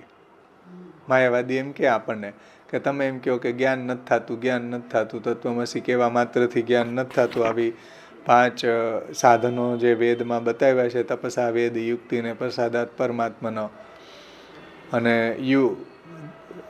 શુદ્ધ દેહ શુદ્ધ કાલ, આ બધા તમે જે 5 બતાવ્યા, પણ મનુષ્યને જ્ઞાન થતું નથી એનું તમને કેવી રીતના ખબર પડી? બોલો. कदाचित कहोगे कि अभी के मनुष्य को ज्ञान नहीं होवे है, ये बात कैसे मालूम पड़ी? ताको ये उत्तर श्री महाप्रभु जी दे रहे हैं कि सर्वज्ञ हो जानो तथा अलौकिक तेज हो जानो ज्ञान होवे को लक्षण है. ब्रह्म ज्ञान जेने सिद्ध थयुं होय, अपरोक्ष ब्रह्मानुभूति जेने थवा लागी होय, એને આ રીતના એનામાં તેજ આવી જાય, એની અંદર સર્વજ્ઞતા આવી જાય, તો સર્વજ્ઞ થઈ જાય. બધી જગ્યાએ એને બ્રહ્મની અનુભૂતિ થવા લાગે. સર્વજ્ઞ એટલે શું? અપરોક્ષ બ્રહ્મ જ્ઞાન. બધી જગ્યાએ એને બ્રહ્મની અનુભૂતિ થવા લાગે, એનું નામ સર્વજ્ઞ. તો સર્વજ્ઞ હો જાનો એ પોતાને અનુભવ થશે, અને અલૌકિક તેજ હો જાનો એ બીજાને એની અનુભવ થશે. तथा अलौकिक तेज हो जानो ज्ञान होवे को लक्षण है. अभी वेद पढ़वे वारे में सर्वज्ञता तथा अलौकिक तेज कच्छू भी नहीं होवे है. અત્યારે વેદ પઢવા વાળા જે છે, વેદ ભણવા વાળા છે, એની અંદર આવી કોઈ સર્વજ્ઞતા નથી અને આવું કોઈ અલૌકિક તેજ પણ નથી. તાસો અભી કે મનુષ્ય કો વેદાર્થ કો બોધ નહીં હોવે હે, એ નિશ્ચય ભયો. આધુનિક જે લોકો છે એને ક્યારેય આ રીતનો વેદાર્થનો બોધ થતો નથી. એમ પહેલાં તો વેદનો અધિકાર નથી એ લોકો વેદ વાંચવા લાગી ગયા. જેને યજ્ઞોપવિત નથી એ લોકો વેદ વાંચે. સ્ત્રીઓ કેટલી વેદના શ્લોકો બોલે, યુટ્યુબ ઉપર જુઓ. સ્ત્રીઓને અધિકાર નથી.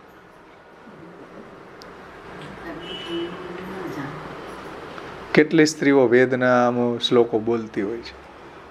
તો આમાં બ્રહ્મજ્ઞાન થાય ક્યાંથી? આમાં સર્વજ્ઞતા કે અલૌકિક તેજ કેવી રીતના આવે? તાસો અભી કે મનુષ્ય કો વેદાર્થ કો બોધ નહીં હોઈ શકે હે, એ નિશ્ચય ભયો. આ નિશ્ચય થયું કે આધુનિક સમયના લોકો જે છે એને વેદાર્થનો બોધ થયો નથી. એમ હા, માયાવાદી પાછી એક શંકા લાવે છે. જુઓ કે વેદાર્થ કે ज्ञान होय वे में भगवत कृपा कारण है, और भगवत कृपा भक्ति होय तब होय. यह रीति सो ब्रह्म के साथ अभेद को ज्ञान होय वे में भक्ति को उपयोग भये. अर्थात भगवद अनुग्रह तथा भक्ति को उपयोग भी वैदिक वाक्य के अर्थ के ज्ञान में ही है.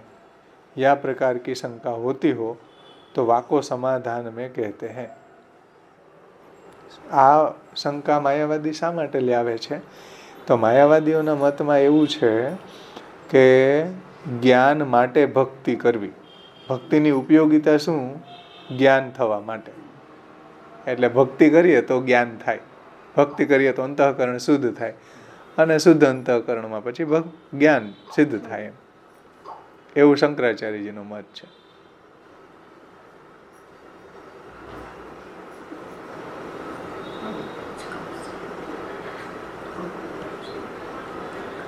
સમજમાં આવે છે વાત? માયાવાદી શું કહે છે?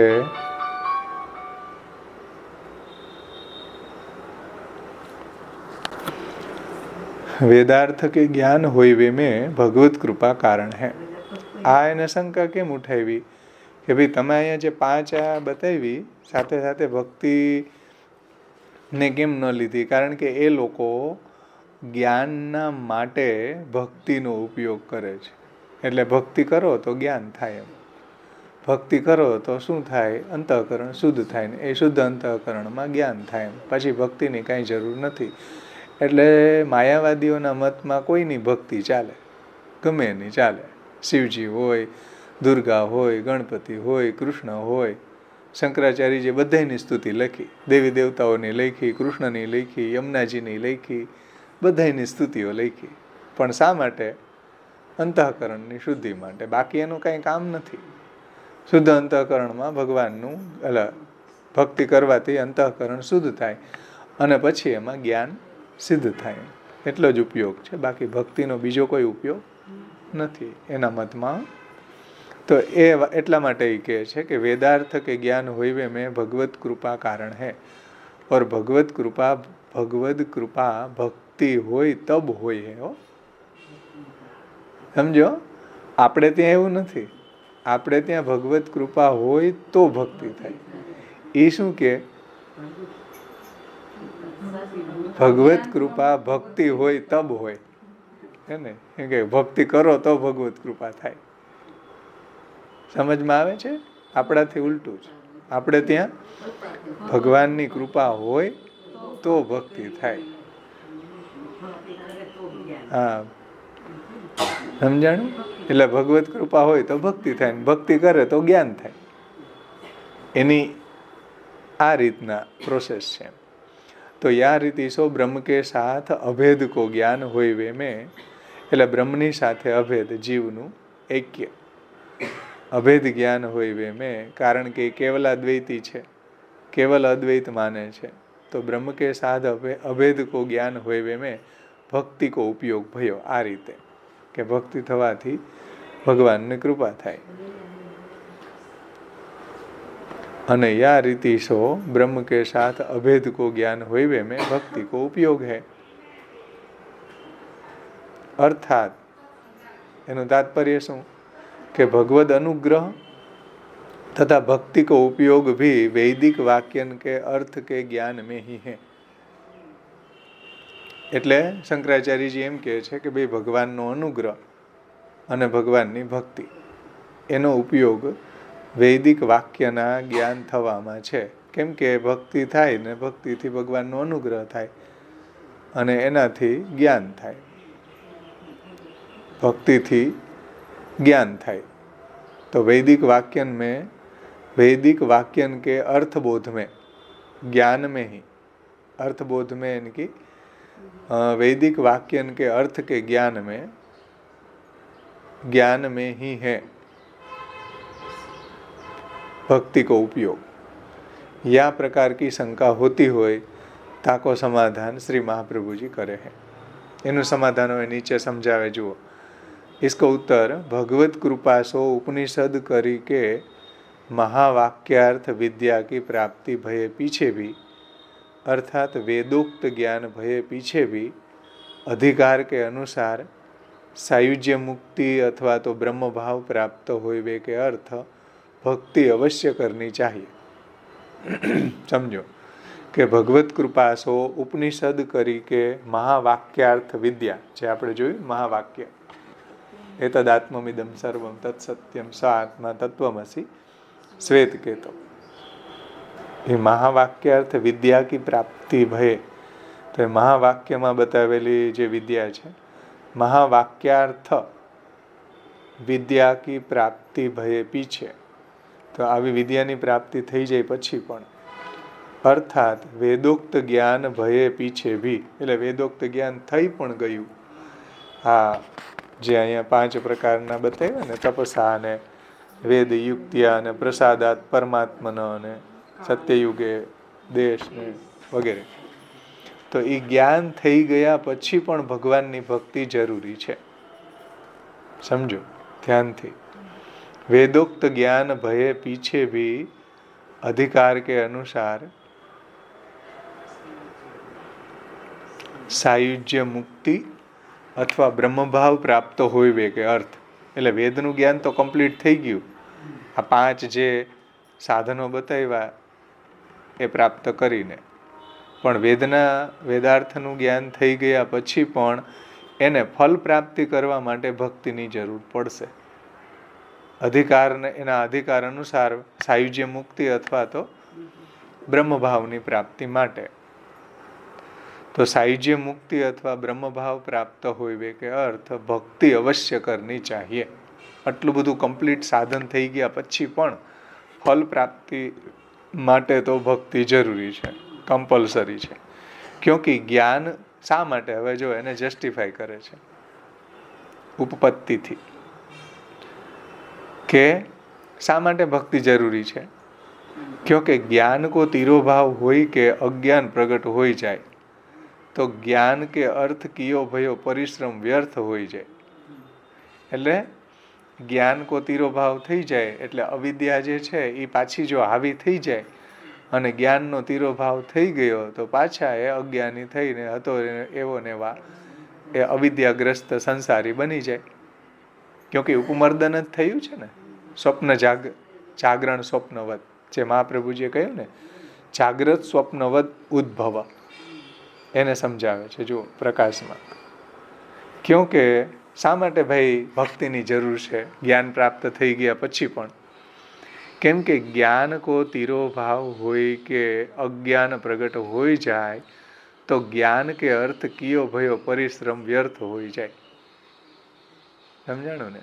જેમ અવિદ્યા જે છે એ દબાઈ ગઈ છે, અત્યારે એને જ્ઞાન થઈ ગયું વેદનું, 5 સાધનોએ કરી લીધા, બધું કમ્પ્લીટ, વૈરાગ્ય છે, પણ જો ફરીથી એ અવિદ્યા હાવી થઈ ગઈ, જાગ્રત સ્વપ્નવત ઉદ્ભવ, જો એનો ઉદ્ભવ થઈ ગયો તો બધોય મહેનત માથે પડી. જ્ઞાન જે એને સિદ્ધ થયું છે, જે એની અવિદ્યા દૂર થઈ છે ને, જો પાછી વિદ્યા એને પ્રાપ્ત થઈ છે ને અવિદ્યા દૂર થઈ છે, અને ફરી જો અવિદ્યા એની ઉપર હાવી થઈ ગઈ તો કરેલું ધરેલું બધું જ વ્યર્થ, सब परिश्रम व्यर्थ हो जाए. फॉर एग्जाम्पल, जैसे सत्व गुण के उदय होते ही मनुष्य जाग जावे हैं और तमो गुण के उदय होते ही सो जावे. सुई जाए ने प्रसाद लीधो होय वधारे तो पछी शुं थाय? सुई जाए. उत्सव होय ने प्रसाद लेवाई गयो होय तो वधारे तमो गुण आवे. એટલે સત્વગુણ આવે સવારમાં, જુઓ કેવા જાગી જાય આપણે, એકદમ ફ્રેશ હોઈએ ને. જેવી સાંજ થાય એવો તમોગુણ હાવી થાય એટલે સીધી નીંદર આવી જાય ને. પુસ્તક વાંચતા હોય તો એ હાથમાં રહી જાય, મોબાઈલ જોતા હોય આમ કરતા કરતા એ પડી ગયો હોય, થાય ને, બેઠો પડી ગયો. કાંઈ સાંભળતા હોય ભાગવતનું, એ રહી ગયો, એ સવાર સુધી ચાલ્યા કરે. એટલે તમોગુણ હાવી થઈ ગયો એમ, એવું અહીંયા મહાપ્રભુજી કહે છે. જુઓ, સત્વગુણ કે ઉદય હોતે ही મનુષ્ય, આ તો એક દ્રષ્ટાંત આપે છે, એના દ્વારા સમજાવવું શું છે એ સમજવાનું છે. सत्वगुण के उदय होते ही मनुष्य जाग जावे हैं, तमोगुण के उदय होते ही सो जावे हैं. जैसे ही सत्वगुण के उदय से ज्ञान हो जावे हैं, तमोगुण के उदय સો અજ્ઞાન હોઈ જાવે हैं. સમજાણ? એવી એટલા માટે અહીંયા કહે છે કે જ્ઞાન કો તિરોભાવ હોય કે અજ્ઞાન પ્રગટ હોઈ જાય તો જ્ઞાન કે અર્થ કિયો ભયો પરિશ્રમ વ્યર્થ હોઈ જાય. સમજમાં આવ્યું ને? કેમ કે વિદ્યા જે છે એ પ્રાપ્ત કરી અવિદ્યાની દબાઈ ગઈ છે, જાગ્રત સ્વપ્ન ઉદ્ભવવાની જેમ અવિદ્યા દબાઈ ગઈ છે. પણ જો ફરીથી અવિદ્યા હાવી થઈ જાય તો વિદ્યા એની દબાઈ જાય અને ફરી પાછું એ સંસારી બની જાય. એટલા માટે આ સત્વગુણ ને તમોગુણનું અહીંયા દ્રષ્ટાંત આપ્યું. भक्ति सो तो ज्ञान अज्ञान विद्या अविद्या के कारणभूत माया की भी निवृत्ति हो जावे. હવે ભક્તિની મહત્તા મહાપ્રભુજી બતાવે. જુઓ કે ભજનમ સર્વથા મતમ, એ વાતને હવે શ્રી મહાપ્રભુજી સમજાવે છે. લાસ્ટ સેન્ટેન્સ, ભજનમ સર્વથા મતમ, એટલા માટે ભજન જ કરવું જોઈએ. જ્ઞાન કરતા પણ ભજનની શ્રેષ્ઠતા બતાવે છે મહાપ્રભુજી. જ્ઞાનમાં એટલું રિસ્ક છે, આટલું સાધન તમે કર્યું, તપસા વેદ યુક્ત્યા પ્રસાદાત પરમાત્માનો, પછી કાલ, પછી દેશ, એની સાથે સાથે બ્રહ્મચર્ય, વૈરાગ્ય, ત્યાગ, એટલું બધું હોય ને ત્યાં જ્ઞાન સિદ્ધ થાય, અપરોક્ષ જ્ઞાન સિદ્ધ થાય. એમાંય જો તમારે ફલ મેળવવું હોય સાયુજ્ય કે બ્રહ્મભાવ, તો ભક્તિ એમાં આવશ્યક છે. સમજાણું? ભક્તિ ન હોય તો શું પ્રોબ્લેમ આવશે? તો કે જેવું એને જ્ઞાન પ્રાપ્ત થયું એવું જ જો એની ઉપર અવિદ્યા હાવી થઈ જશે તો પાછું એનું વિદ્યા છે એ ઉપમર્દન થઈ જશે. એને કારણે એનું કરેલું ધરેલું બધું જ્ઞાન પરિશ્રમ જે છે એ વ્યર્થ થઈ જશે. તો હવે શું કરવું ભાઈ? તો એમ કહે છે કે હવે એક જ ઉપાય છે, ભજનમ સર્વથા મતમ. સર્વથી શ્રેષ્ઠ તો ભગવાનનું ભજન જ છે. બોલો, ભક્ત કેમ સર્વથી શ્રેષ્ઠ ભજન જ છે? તો શ્રી મહાપ્રભુજી એને જસ્ટિફાઈ કરે. જુઓ ભાઈ કે જ્ઞાનની અંદર શું થશે કે વિદ્યા જે છે એ પ્રાપ્ત કરી, વૈરાગ્ય સાંખ્ય યોગો તપો ભક્તિશ્ચ કેશવે પંચપર્વેતિ વિદ્યેયમ એ આ વિદ્વાન હરિમ વિશે. પંચપર્વા વિદ્યા તમને પ્રાપ્ત થઈ તો પંચપર્વા વિદ્યા છે એનું ઉપમર્દન થઈ ગઈ.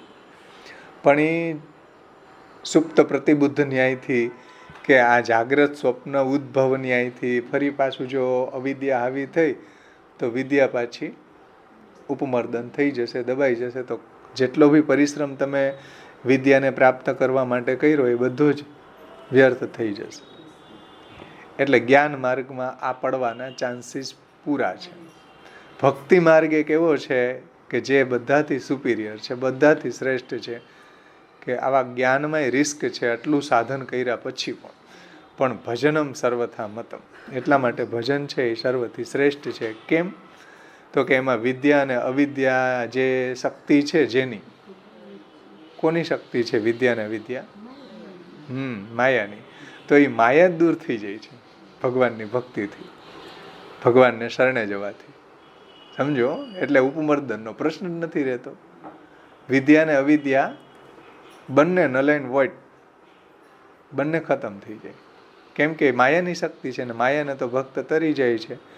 અને ભગવાને ગીતાજીમાં કહ્યું છે કે દૈવી હૈષા ગુણમયી મમ માયા દુરત્યયા મામે વિયે પ્રપદ્યંતે માયા મેતામ તરંતી. તે માયાને તરી ગયો તો પછી વિદ્યા અને અવિદ્યાનો બાય ડિફોલ્ટ તરાય જ ગઈ ને. કારણ કે માયાની શક્તિ છે વિદ્યા અને અવિદ્યા. ભાગવતમાં એ રીતે કહ્યું છે કે ત્વય ઉપભુક્ત સ્રગ ગંધ વાસો અલંકાર ચર્ચિતા ઉચ્છિષ્ટો ભોજીનો દાસા તવ માયા જહેમય. આપનું ઉચ્છિષ્ટ લેવા વાળા શ્રગ ગંધ વસ્ત્ર અલંકાર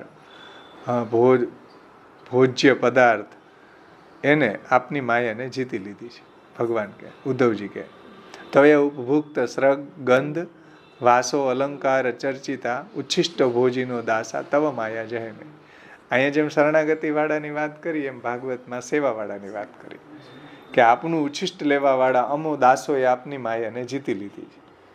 તો જુઓ, ભગવાનનું ભોજન કરવાથી તો વિદ્યા અને અવિદ્યા બે જીતાઈ જાય છે. એટલે માયા જ દૂર થઈ જાય. પછી વિદ્યા અને અવિદ્યા તો દૂર રહી. વિદ્યા અને અવિદ્યા તો બાય ડિફોલ્ટ વહી દૂર થઈ જશે. તો ભક્તિ સો જ્ઞાન અજ્ઞાન એટલે કે વિદ્યા અવિદ્યા કે કારણભૂત માયા કી ભી નિવૃત્તિ હોઈ જાવે હે. માયા મેતામ તરંતી તે. શ્રીમદ ભગવદ્ ગીતા 7મો અધ્યાય 14મો શ્લોક. માયા મેતામ તરંતી તે. માયાને તરી જાય. માયાને તરી ગયો તો વિદ્યા અને અવિદ્યા તો तराए ज गई बाय डिफॉल्ट. ऐसे यहाँ वाक्य में स्पष्ट लिखियो है तासो ज्ञानी को तथा अज्ञानी को स्वतंत्र भक्ति सिद्ध होइवे के अर्थ समझो. तासो ज्ञानी होय के अज्ञानी होय जेवो भी छे भक्ति करवी जोईए. तासो ज्ञानी को तथा अज्ञानी को स्वतंत्र भक्ति सिद्ध होइवे के अर्थ तथा सायुज्य ब्रह्म भाव के अर्थ अवश्य भगवत भक्ति करनी चाहिए. यह प्रकार जीव प्रकरण को समाप्त करी के परब्रह्म को निरूपण करे है.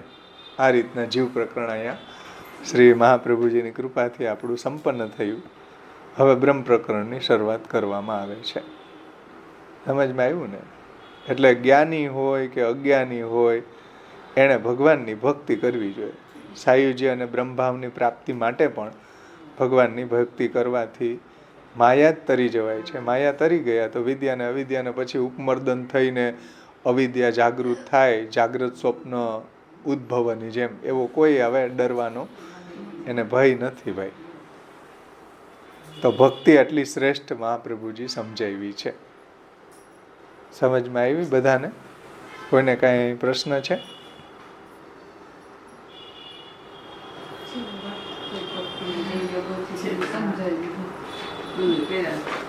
જેમ સત પ્રકરણનો ક્લાઇમેક્સ ભક્તિમાં છે એમ ચિત્ત પ્રકરણનો ક્લાઇમેક્સ એ ભક્તિમાં જ છે.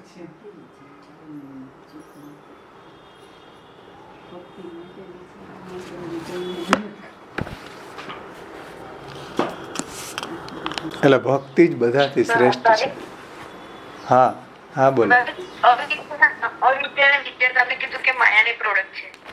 હા વિદ્યા કેવી રીતે હોય છે કે વિદ્યા તો પાંચ કરોડ વિદ્યામાં તો જ્ઞાન એ થઈ જાય છે, તો પછી અવિદ્યા એકલી જ ના આવે માયાની? તમે ઉપોદઘાતમાં નહોતા? ઉપોદઘાત પ્રકરણમાં હતું ને, વિદ્યા અવિદ્યા હરે શક્તિ માયા વિનિર્મિતે. માયાની પ્રોડક્ટ છે. વિદ્યા અને અવિદ્યા બે માયાની પ્રોડક્ટ છે.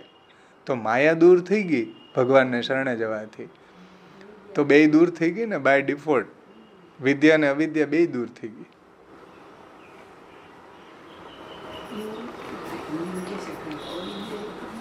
કારણ કે જ્યાં સુધી અવિદ્યા હોય, સમજો, જ્યાં સુધી વિદ્યા અને અવિદ્યા હોય ત્યારે વિદ્યા તમારી વિદ્યા છે પ્રાપ્ત થઈ ગઈ, પણ અવિદ્યા છે એ જાગ્રત સ્વપ્નની જેમ ઉપમર્દન થયું છે, ગઈ નથી અંદરથી. નિંદ્રાની જેમ ગઈ નથી, અંદર પડી જ છે. તમને એમ કે આહા આપણે જાગીએ જો કેટલા ફ્રેશ, પણ જેવી સાંજ પડી નથી અને ઊંઘ આવી નથી એમ તમે એમ કહો કે આહા અમને વિદ્યા પ્રાપ્ત થઈ ગઈ, વિદ્યા પ્રાપ્ત. જેવી અવિદ્યા આવી થઈ ને બધું ચોપટ થઈ જશે. એટલે મહાપ્રભુજી કે ભાઈ મામે વિયે પ્રપદ્યંતે માયા મેતામ તરંતી તે.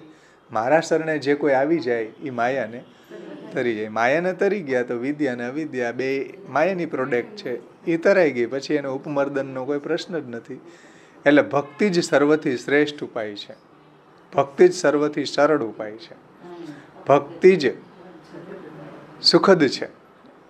એટલે ઉરુક્લેશ નથી. અહીં જે શબ્દ મૂક્યો ને મહાપ્રભુજીએ, ઉરુક્લેશ એકદમ કઠિનાઈથી પ્રાપ્ત થાય એવા સાધનો છે. એવી ભક્તિ નથી, ઉરુક્લેશ નથી ભક્તિ. હો ભાઈ, ભક્તિ તો આનંદાત્મક છે. ભક્તિ તો આપણને એન્જોયમેન્ટ આવે છે ભક્તિમાં. તો અહીંયા તો ક્લેશ છે જ્ઞાન માર્ગમાં. તો એટલે શ્રી મહાપ્રભુજી કહે છે કે ભાઈ ભક્તિ જે છે એ સૌથી મોટો પદાર્થ છે, સર્વથી એ સરળ અને સૌકર્યવાળો છે, બધા એનું આચરણ કરી શકે અને બધાને સર્વોત્કૃષ્ટ ફલદાન કરનારું છે.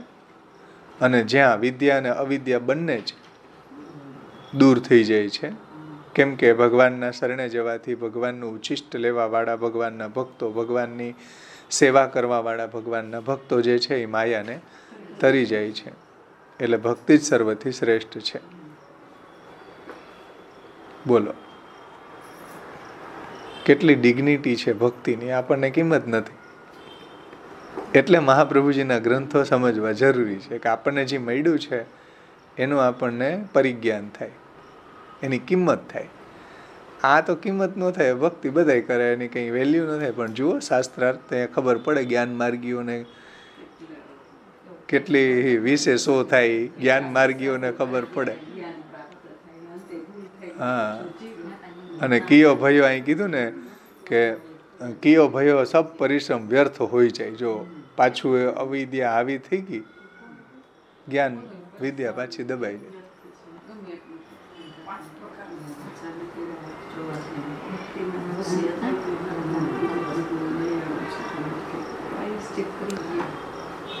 તો ચાલો અહીંયા સુધી રાખીએ, પછી તમારે મને સમજાવવાનું છે આ 2 શ્લોકો.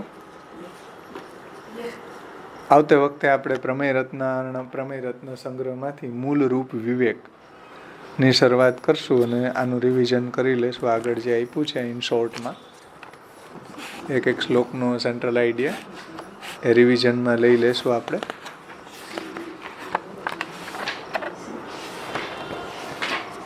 કોઈને કાંઈ પ્રશ્ન હોય તો આપણે એની ચર્ચા કરીએ. છે ભાઈ કોઈનો પ્રશ્ન આમાં?